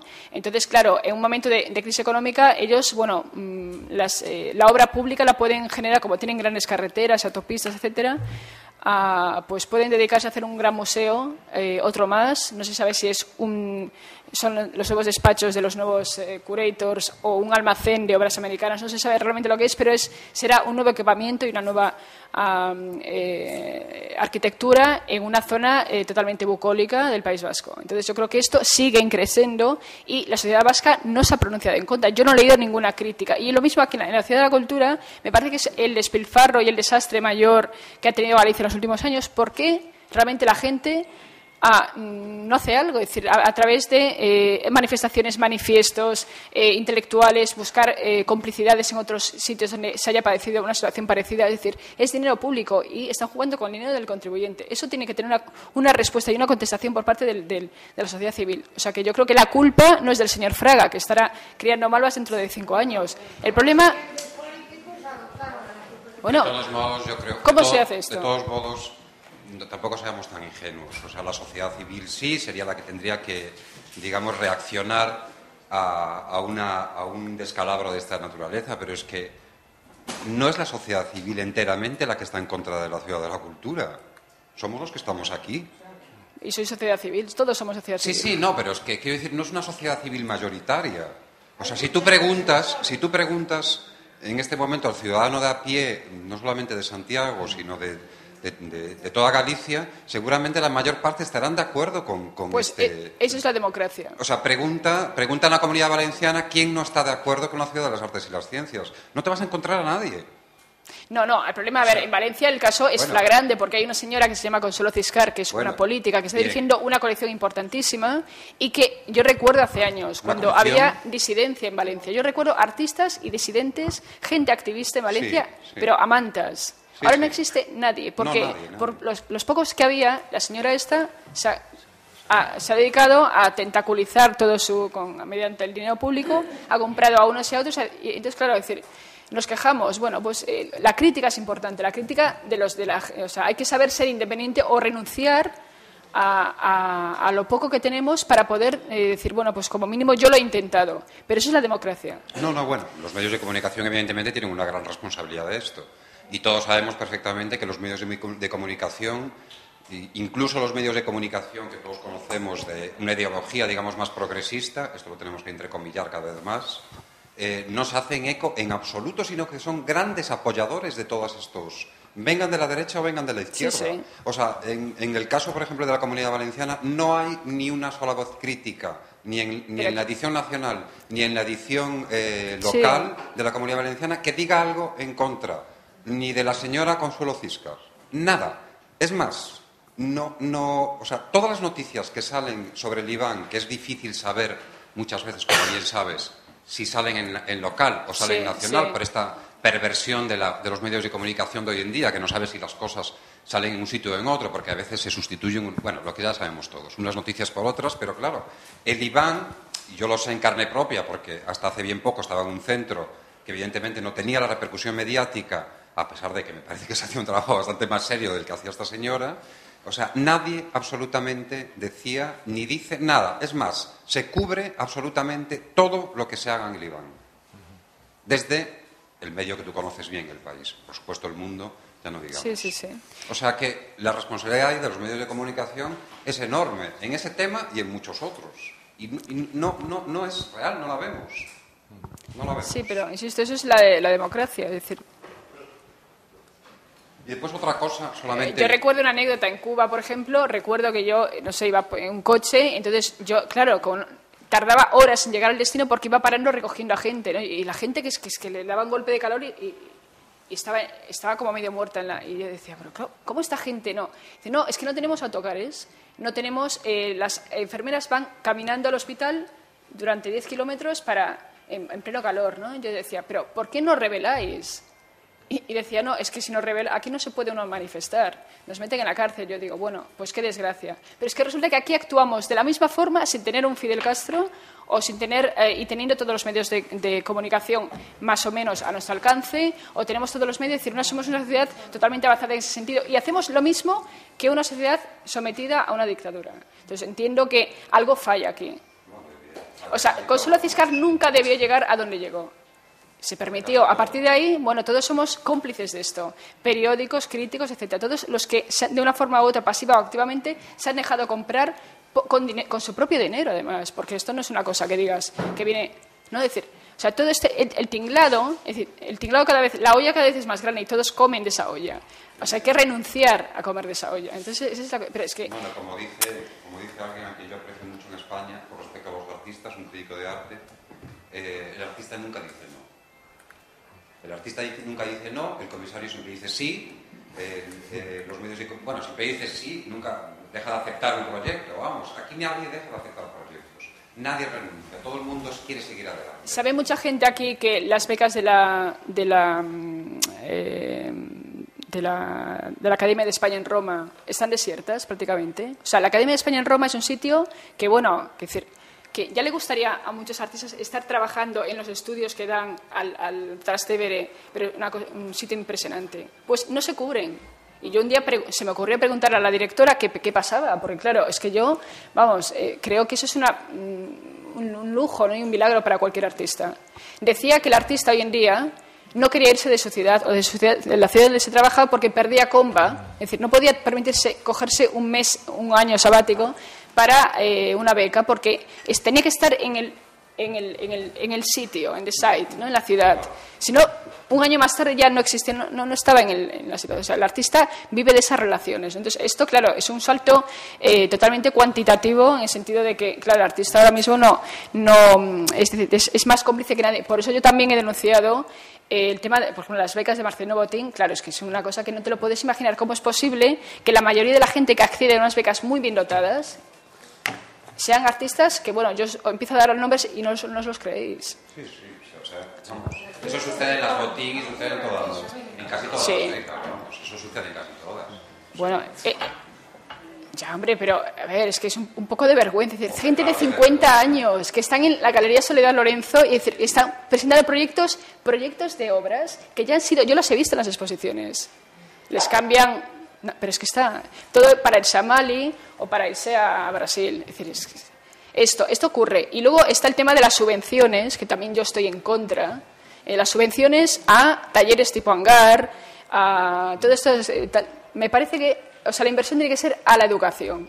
Y lo demás, ¿qué pasa? Que cuando llega un momento que el artista recibe esa subvención a través de una institución como hangar, bueno, pues a la hora de que el artista tome conciencia de su papel y quiera protestar por algo que ocurre en su ciudad, no existe la disidencia.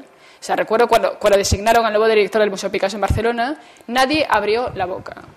Era un caso flagrante, me parece que fue el caso más sonado digamos, de imposición a dedo en un museo importante con una colección, no la del París, pero tiene una colección que es el primer Picasso.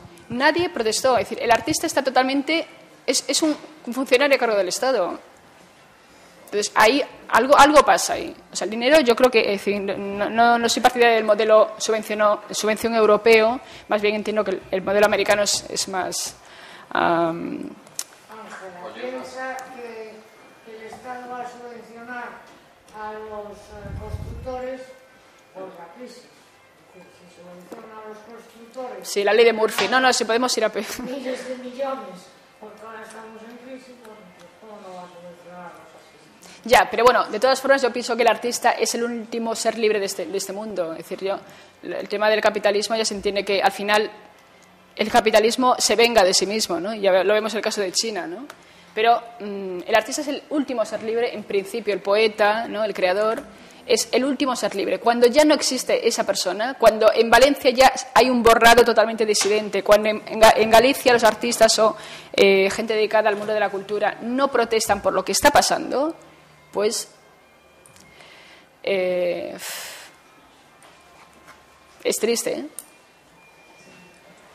Mira, solamente quería decir que no me parece ben que o último culpable de la Casa da Cidade da Cultura se os cidadáns. Primeiro, si salieron moitísimos artigos en contra desta construción. Todo o mes de maio e xuño estuvo sendo centro dos medios de comunicación, tanto as críticas como non. Hai unha plataforma de cidadáns que non sei se Juan tenías estás nela, porque como decías que era de esos únicos que protestados, pues hai unha plataforma de cidadáns en contra da Cidade da Cultura. Plataforma Cidadá. ¿Por qué no se buscan complicidades con otras, o que no se quede reducida a Galicia, que se busquen complicidades en Andalucía, en Cataluña, en Francia? Porque o seu presidente, como se chama a asociación, non ten un soldo fixo para dedicarse a iso.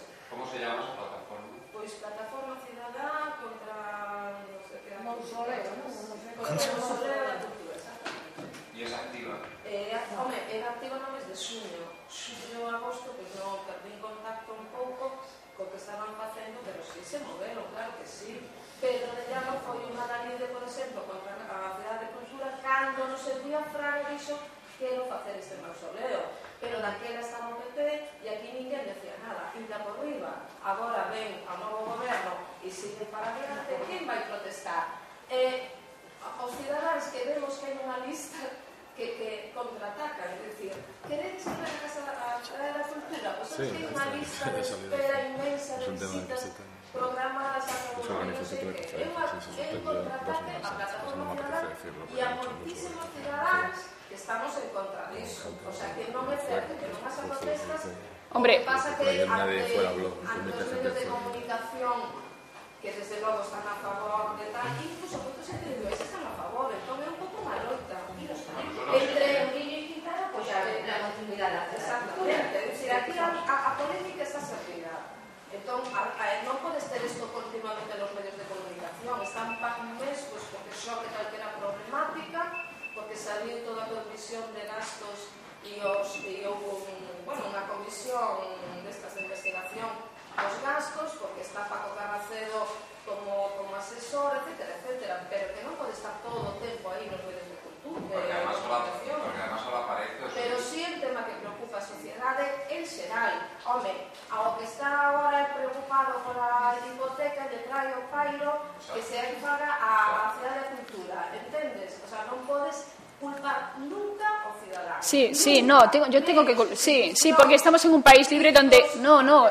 A ver, a lo mejor pues hay que buscar nuevas vías, porque... no solamente que los políticos, claro, como son todos, al final dices a quién voy a votar. Pero la democracia ya es defectuosa de por sí. Pero yo entiendo que tiene que haber unas vías de movilización que, si no llegan esas, tienen que abrirse otras. Es decir, el último culpable al final de que las cosas pasan es el ciudadano. O sea, yo creo que es así. O sea, nos quejamos constantemente de los políticos.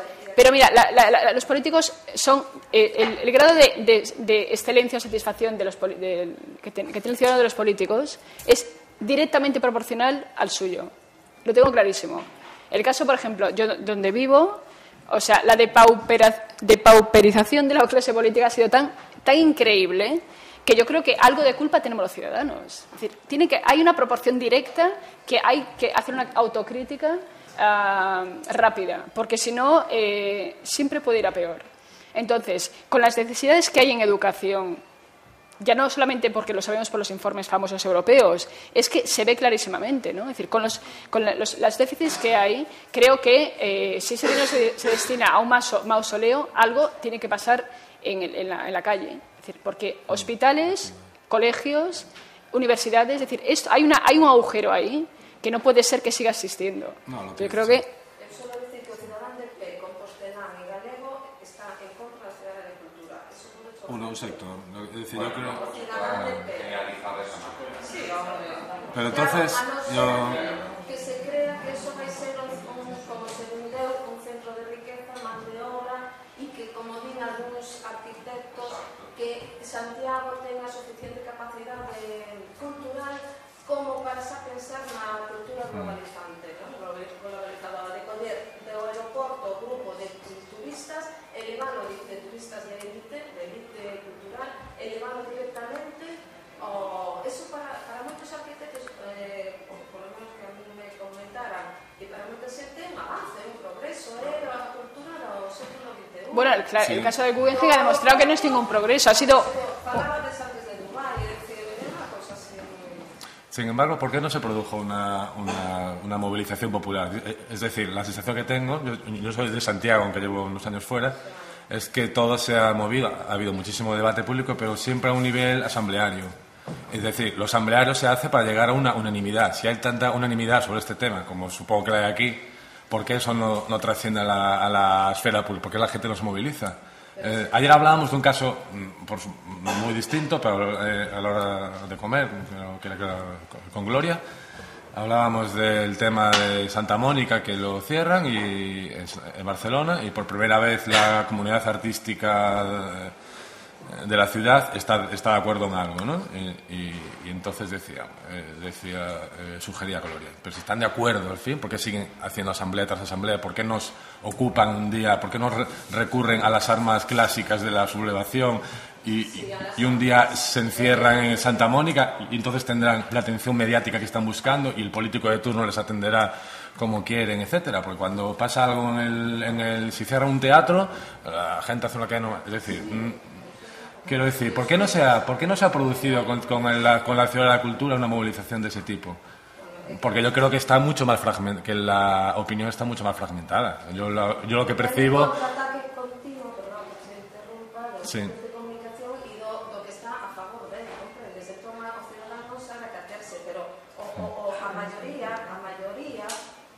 a primeira resposta así máis natural e directa é a maioría. Pode ser que se exagere dicindo que se dá de pedir non, pero creo que sí, a maioría, pero dai a que se movilice e vaya nas armas contra a Ciudad da Cultura, cando sempre ten que ser un modelo intelectual o que leve un pouco a cabecilla de peso na sociedade, non? Ou os políticos, ou a unha, non sei, a unha organización, non sei, máis estructurada, pero claro, que se che digo, cando lle dean un soldo que presida eso e se podan mover e non sei que, e se podan mobilizar, a xente os días para que se movilice por algo e se arme menos o que te buscas, non?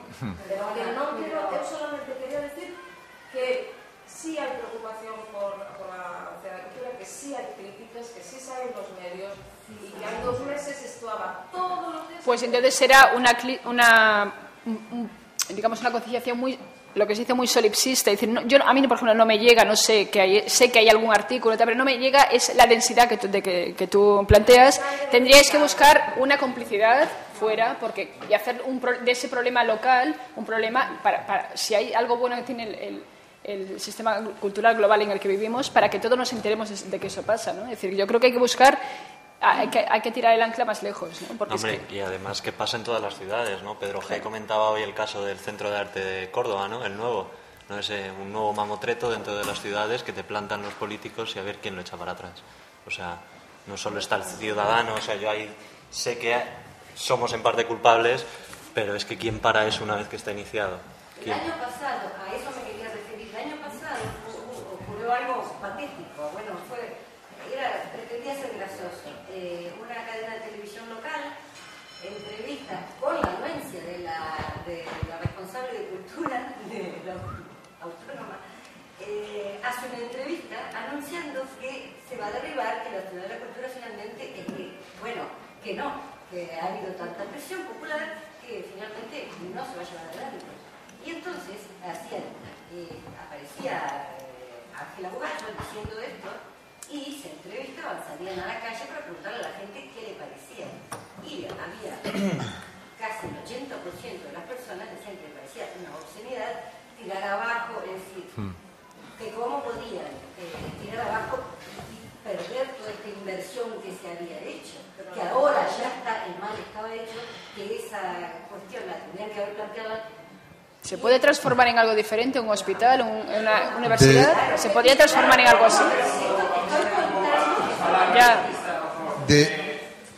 De todas formas, yo quería decir sobre esto una cosa por la experiencia que tengo en Sevilla, que tenemos en Sevilla.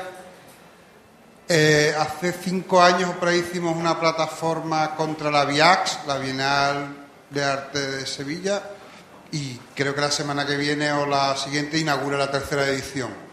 Pero no creo que lo importante sea en este caso, es decir, el rédito principal no es que hayamos conseguido derribar la BIAC o que Fernando Franco, el director, esté en la cárcel. No, podría haber pasado, puede pasar. Pero yo creo que la dinámica de la plataforma, es decir, la dinámica de crear un grupo, ya que estamos en un marco de arte de vanguardia, es lo que más se me recuerda a un momento de vanguardia, es un grupo de ciudadanos, en ese sentido ciudadanos preocupados por un asunto que lo utiliza como pivote de discusión para el resto de los asuntos culturales y políticos de la ciudad. Creo que el nivel de resistencia, el nivel de audiencia que consigue, seguramente en minoría a la gente de la ciudad, que la BIAX está en contra de la BIAC o no, es como si le dicen si están en contra de la Trinidad. Pues tú sabes, en contra de la Trinidad. Pero eso no importa, porque realmente no lo saben, precisamente porque no se hacen trabajos de concienciación. Todos los medios son supporters de la BIAC, es decir, los grupos periodísticos de la ciudad soportan la BIAC, por lo cual no hay información, hay propaganda, hay campañas de propaganda con la BIAC. Y no se trata de ganar o de impedirles, pero sí que creo, por el contrario, que todo el trabajo de resistencia genera una riqueza y un tejido en el trasfondo de la ciudad muy importante. Sí. Genera una preocupación especial por los políticos cuando van a dar otros pasos similares, genera una especie de políticas compensatorias, por ejemplo, genera que en Andalucía, ahora mismo en relación al movimiento Ocupa, haya un sistema de tolerancia, entre comillas, mayor que en otras zonas. Se está negociando en Málaga con la Casa Invisible, en Sevilla hay 2 centros ocupados que están más o menos en una situación después de un desalojo brutal hace unos meses, pero que todo tiene que ver con estos nuevos tejidos que se crean y el asunto en verdad lo veo, aparte de las fiestas que nos dan cada 2 años, lo que nos divertimos con lo patético que suelen ser las VIACs, lo anterior Ángela se acordará bien de los efectos de su artículo de Ocui con la fregona. Quiero decir, aparte de esas risas que nos echamos en las campañas contra la VIAC, no creo que lo importante sea eso, ni que la VIAC se celebre o no. Creo que el continuo, el mantener una plataforma crítica, un sitio de debate continuo, genera en el fondo unos réditos de los cuales se benefician incluso nuestros enemigos. Siempre pensamos que gracias a la oposición a la primera VIAC, allí se plantearon, por ejemplo, que tenían que tener gente de un cierto nivel. Es decir, después de Seaman vino Ocui, ahora está Peter Weibel.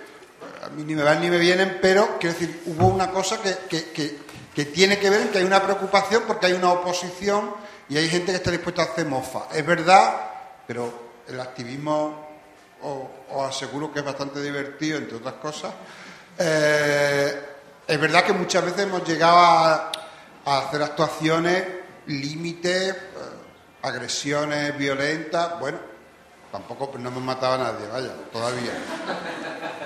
Y eso genera en la ciudad un movimiento, genera un ruido de fondo que creo que es importante. Creo que es importante, por ejemplo, en Córdoba, ahora con el nuevo centro, como también nos llaman a la PRPC para que vayamos allí a, de alguna manera, debatir sobre las políticas ciudadanas. En Málaga está pasando igual. Entonces, no vamos a acabar con la VIAC, seguramente habrá VIAC 4 si la crisis los deja, pero realmente creo que la importancia es, sobre todo, crear esa red de crítica ciudadana.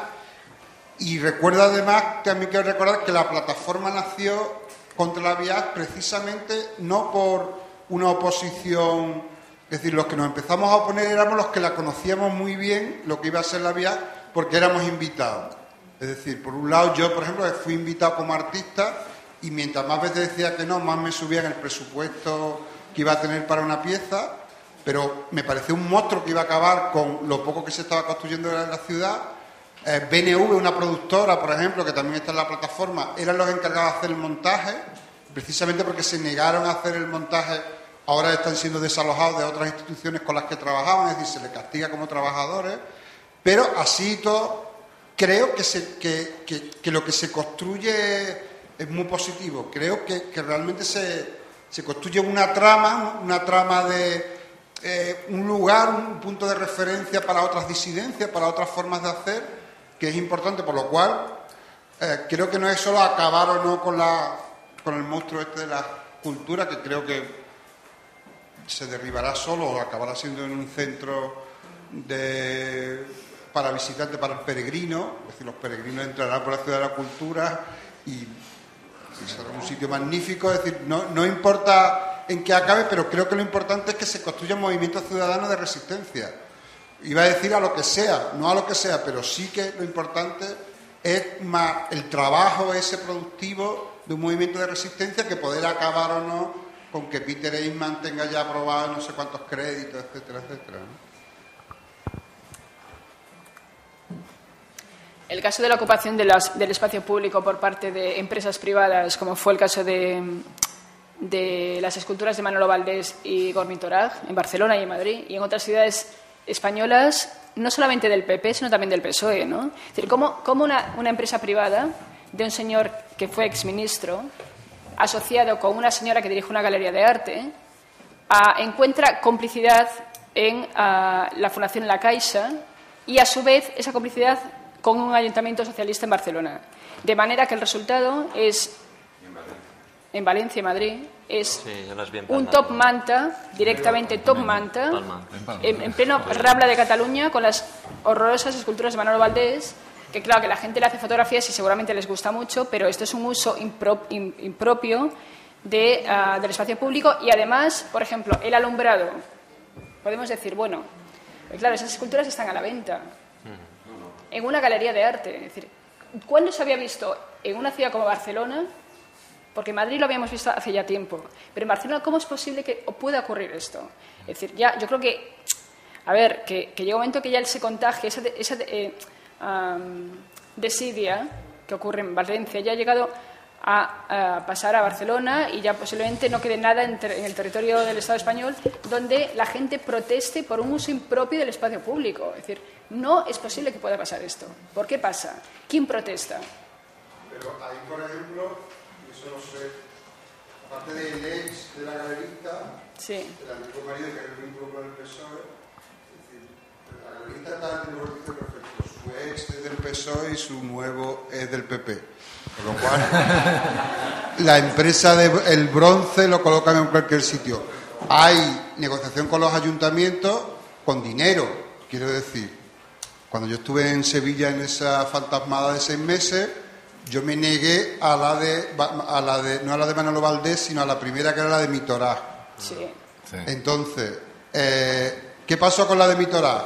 El asunto es que Presidencia, es decir, el asunto del alcalde, pues no me importa contarlo porque lo he escrito allí en los medios, el dinero que la Caixa da, es decir, la Caixa paga un dinero a las instituciones municipales, en teoría para proyectos culturales que se generan en la ciudad, porque la ciudad le cede sus espacios públicos. Pero, perdón, el dinero de la Caixa es dinero público, porque es Sí, exención de impuestos. es lo mismo, nuestro dinero. pero para colmo, en Sevilla el dinero ni tan siquiera lo administró Cultura, sino que el alcalde directamente dijo que ese dinero iba para Presidencia. Yo ya no digo que se lo lleve a su casa, porque ni lo necesitan, simplemente es para los usos de propaganda, para los usos, porque las esculturas se convierten en la propia propaganda. Y después están los gastos de la empresa, es decir, la producción de toda esa escultura, de ese bronce, de todo ese material, lo hace una empresa que está muy ligada y que financia, por otro lado, claramente a los partidos políticos, en este caso claramente al PSOE. Porque la negociación, por ejemplo, de Mitorá en Sevilla era anterior a la Caixa y estaba absolutamente relacionada con ese favoritismo que se produce con los partidos políticos. Entonces, que la cultura entra ahí, que después de Mitorá ha venido Valdés, bueno, que la Caixa haya inaugurado con Mitorá en Madrid, es decir, Herzog y Meurón y Las Mitorá esculturas de juntos. Mitorá en frente del Museo del Prado. Es que, claro, Sí, es que pero- una cosa, inaugurando Caixa Forum estaban contemporáneamente, era una cosa increíble. Es decir, yo en España yo no había visto hace muchísimo tiempo que pasaran estas cosas. Antes, yo creo incluso que estamos perdiendo capacidad crítica. Antes había más que ahora. Entonces, yo creo que finalmente la responsabilidad es del ciudadano de a pie. No podemos esperar mucho más de los artistas. Bueno, yo creo que del ciudadano de a pie y de los artistas, porque yo verdaderamente creo que el culpable son los artistas. Es decir, yo creo que Comando, es decir, Manolo Valdés, realmente, vamos, yo no quiero que, pero vamos, realmente, Eres tú el que la has llamado artista. no sé, si se elimina a Manolo Valdés, es decir, Dios se equivocó, mató al malo de Equipo Crónica, que diga al bueno. Es decir, es una cosa absolutamente lamentable, es decir, pero es que Prisa, bueno, tú lo sabes bien, ahora acaba de hacer en Marlborough una exposición en la que Prisa, es decir, ¿qué crítica se puede esperar ahora de los medios si ellos avalan unos trabajos de edición de una serie de grandes maestros del arte español que ellos coleccionan? Es decir, es una cosa absolutamente... Y entre ellos está Manolo Valdés, que nadie sabe ni cómo ha llegado a donde ha llegado. Bueno, Tomás Llorén... Es decir, es que el Ola tendría que abrir su sección de arte, sería lo más importante que pasar en este país, y que popularizar los programas del corazón en el mundo del arte sería la única posibilidad de que el pueblo se entere de No, que y la última perla, que ya es como suena como a cotilleo, pero es que realmente también es un dinero que hay que pensar de dónde sale, ¿no? Que la Fundación Mafre ha fichado a la infanta mayor por 200.000 euros al año para hacer no se sabe qué. Pero claro, también ahí hay parte de dinero público. Es decir, hay cosas que se están pasando ya. Yo creo que hay un límite de tolerancia que no puede ser. Claro, entonces si lo tomamos como una cosa natural, ¿no? Es decir, es mucho dinero. Una de las situaciones más políticas que te decía antes, el bullying e 2. El de Urdaibai, sí. ¿Qué es lo primero que ha hecho el gobierno? Y el gobierno ha negociado en un sitio evidentemente politizado, en la que la ciudadanía está muy politizada, pero hay que buscar un consenso de la izquierda adversaria. Para que la izquierda adversaria no haga ninguna respuesta alguna, y si la hiciera, la criminalizarían como que es ETA la que está en contra del movimiento. Entonces, en el único sitio donde la ciudadanía está más politizada, que es Euskadi, con ese nivel de perversión, sí. ¿qué se puede conseguir? Bueno, y con este nivel de perversión pretendes concluir que el ciudadano a pie... Sí, en última instancia somos nosotros los culpables. Sí, en última instancia. Sí. El nivel de perversión que está... Es que mira, te estoy diciendo esto porque realmente es la única esperanza que queda, el poder decir que uno mismo puede cambiar las cosas. Si tú te convences de que tú eres últimamente responsable, significa que tú puedes cambiar las cosas. Si piensas que los responsables son aquellos, las cosas no van a cambiar nunca. El último responsable es aquel que puede impedir que las cosas pasen, que es el ciudadano.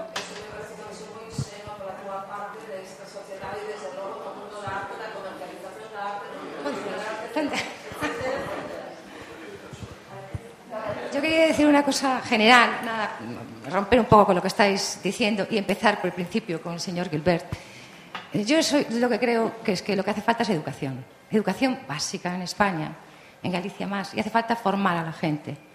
Y la formación viene en las escuelas. Entonces, yo lo he dicho en muchos congresos, en muchas reuniones, no me hacen caso, pero hay que hacer un convenio entre educación y cultura.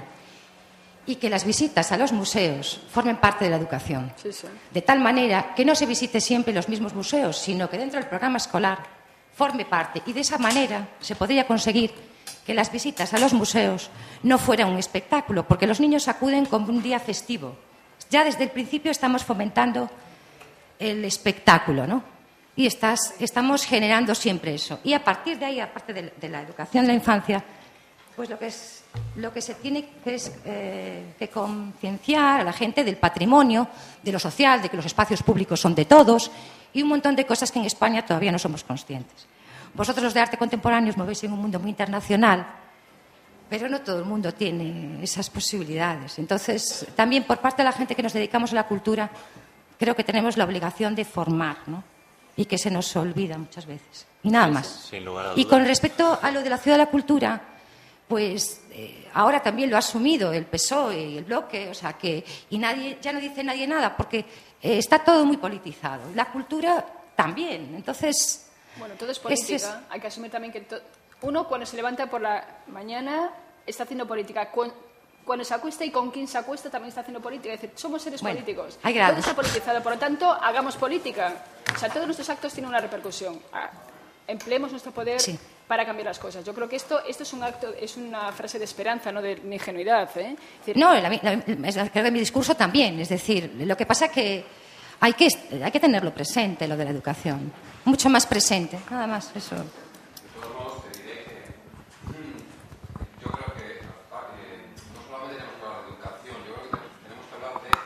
¿Qué educación? Sí, claro, buena educación. Porque claro, te aseguro, y te puedo dar datos estadísticos, que nunca tantos colegios visitan museos.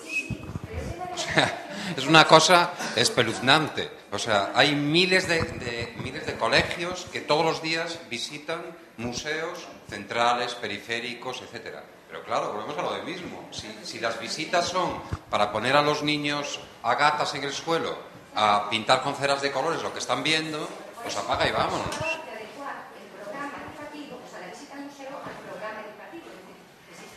Yo creo que lo que hay que cambiar, perdóname, es la escuela. Y después ya veremos lo que hay que cambiar.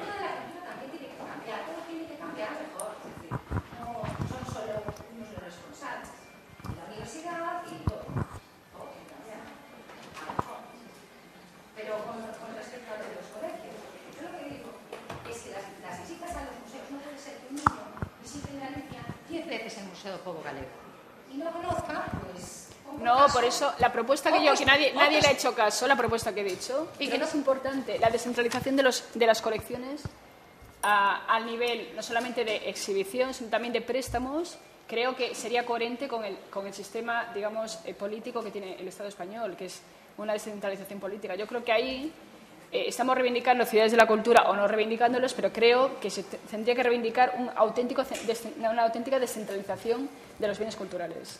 Y no que se les pague a las comunidades autónomas con equipamientos fantasmas, que no sirven para nada. Solamente hablas desde una perspectiva que era algo que de patrimonial. Sí, claro. Es decir, se ha hablado constantemente desde todo el rato, o desde ayer prácticamente, de la cultura patrimonial de los museos. O sea, hay muchos centros que no tienen una cultura patrimonial, que no tienen unos fondos patrimoniales. Bueno, pues ya es hora de que los puedan tener, ¿no? No es necesario. Ah, no. No todos los centros tienen. Ah, ¿te refieres a Kunsthalles y centros? Ya, no, yo me refiero a colecciones públicas. Ya, pero yo creo que también tenemos que hablar del centro como dinámica. Hablando de sentido.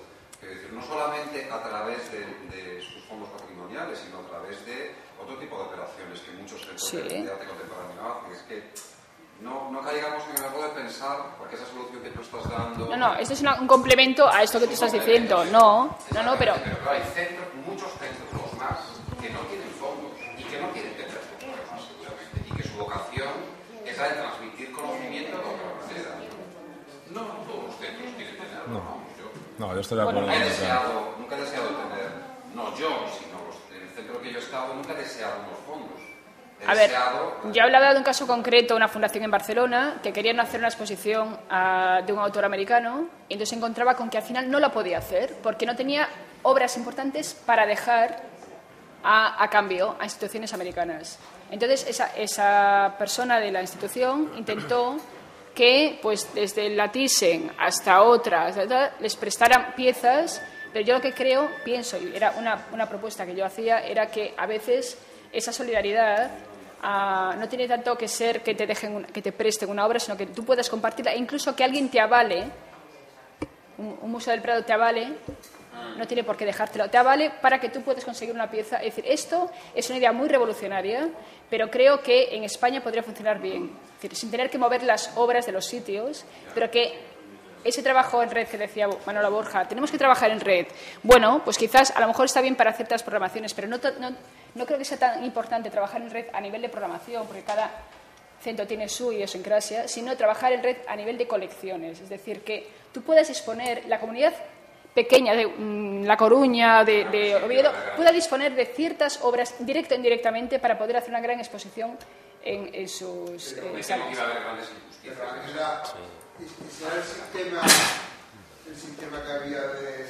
Bueno, es decir, yo creo que el problema es que, por ejemplo, el País Vasco, ninguna institución aceptaría del País Vasco estar en red con una institución nacional. El sistema que había antiguo del Museo del Prado, del Museo Reina Sofía también, es ese. Es decir, ¿tú crees que el Museo de Bellas Artes de Bilbao no querría entrar? Ahora mismo no. Por problemas políticos, es decir, me parece un absurdo. El Museo de Bellas Artes de Sevilla, por ejemplo, muestra gran parte de los fondos del Reina Sofía. Es decir, sí, del Reina Sofía, tanto del Reina Sofía como del Prado. Es decir, tiene obra en depósito. En Málaga pasa igual.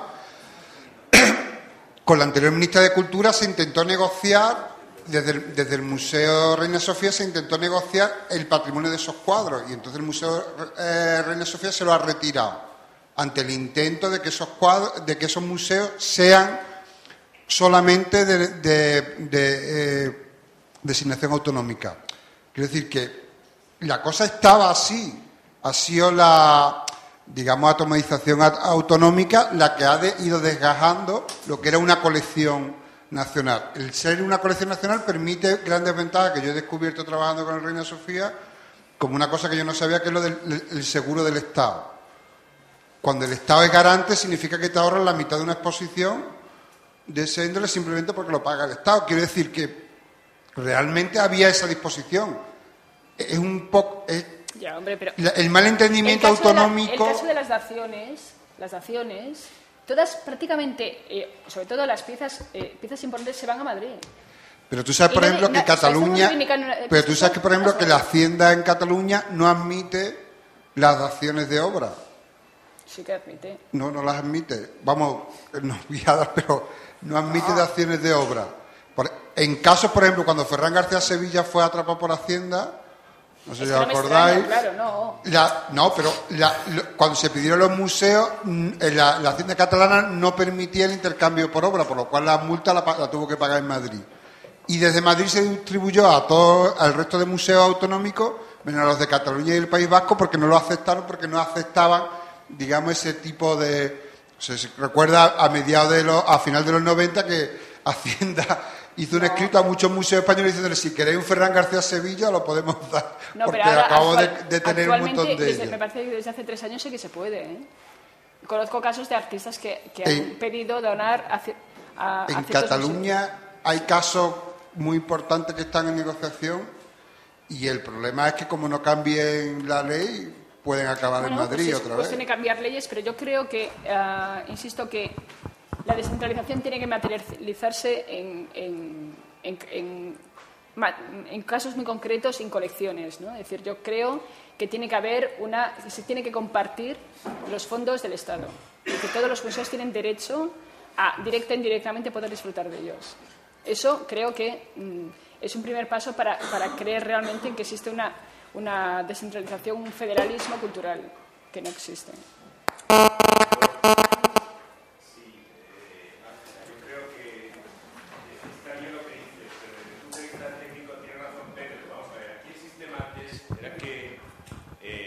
Ministerio de Cultura, que era el propietario de todos los museos de Bellas Artes de España, porque el Estado central era el propietario de todos los museos de Bellas Artes de España y tal.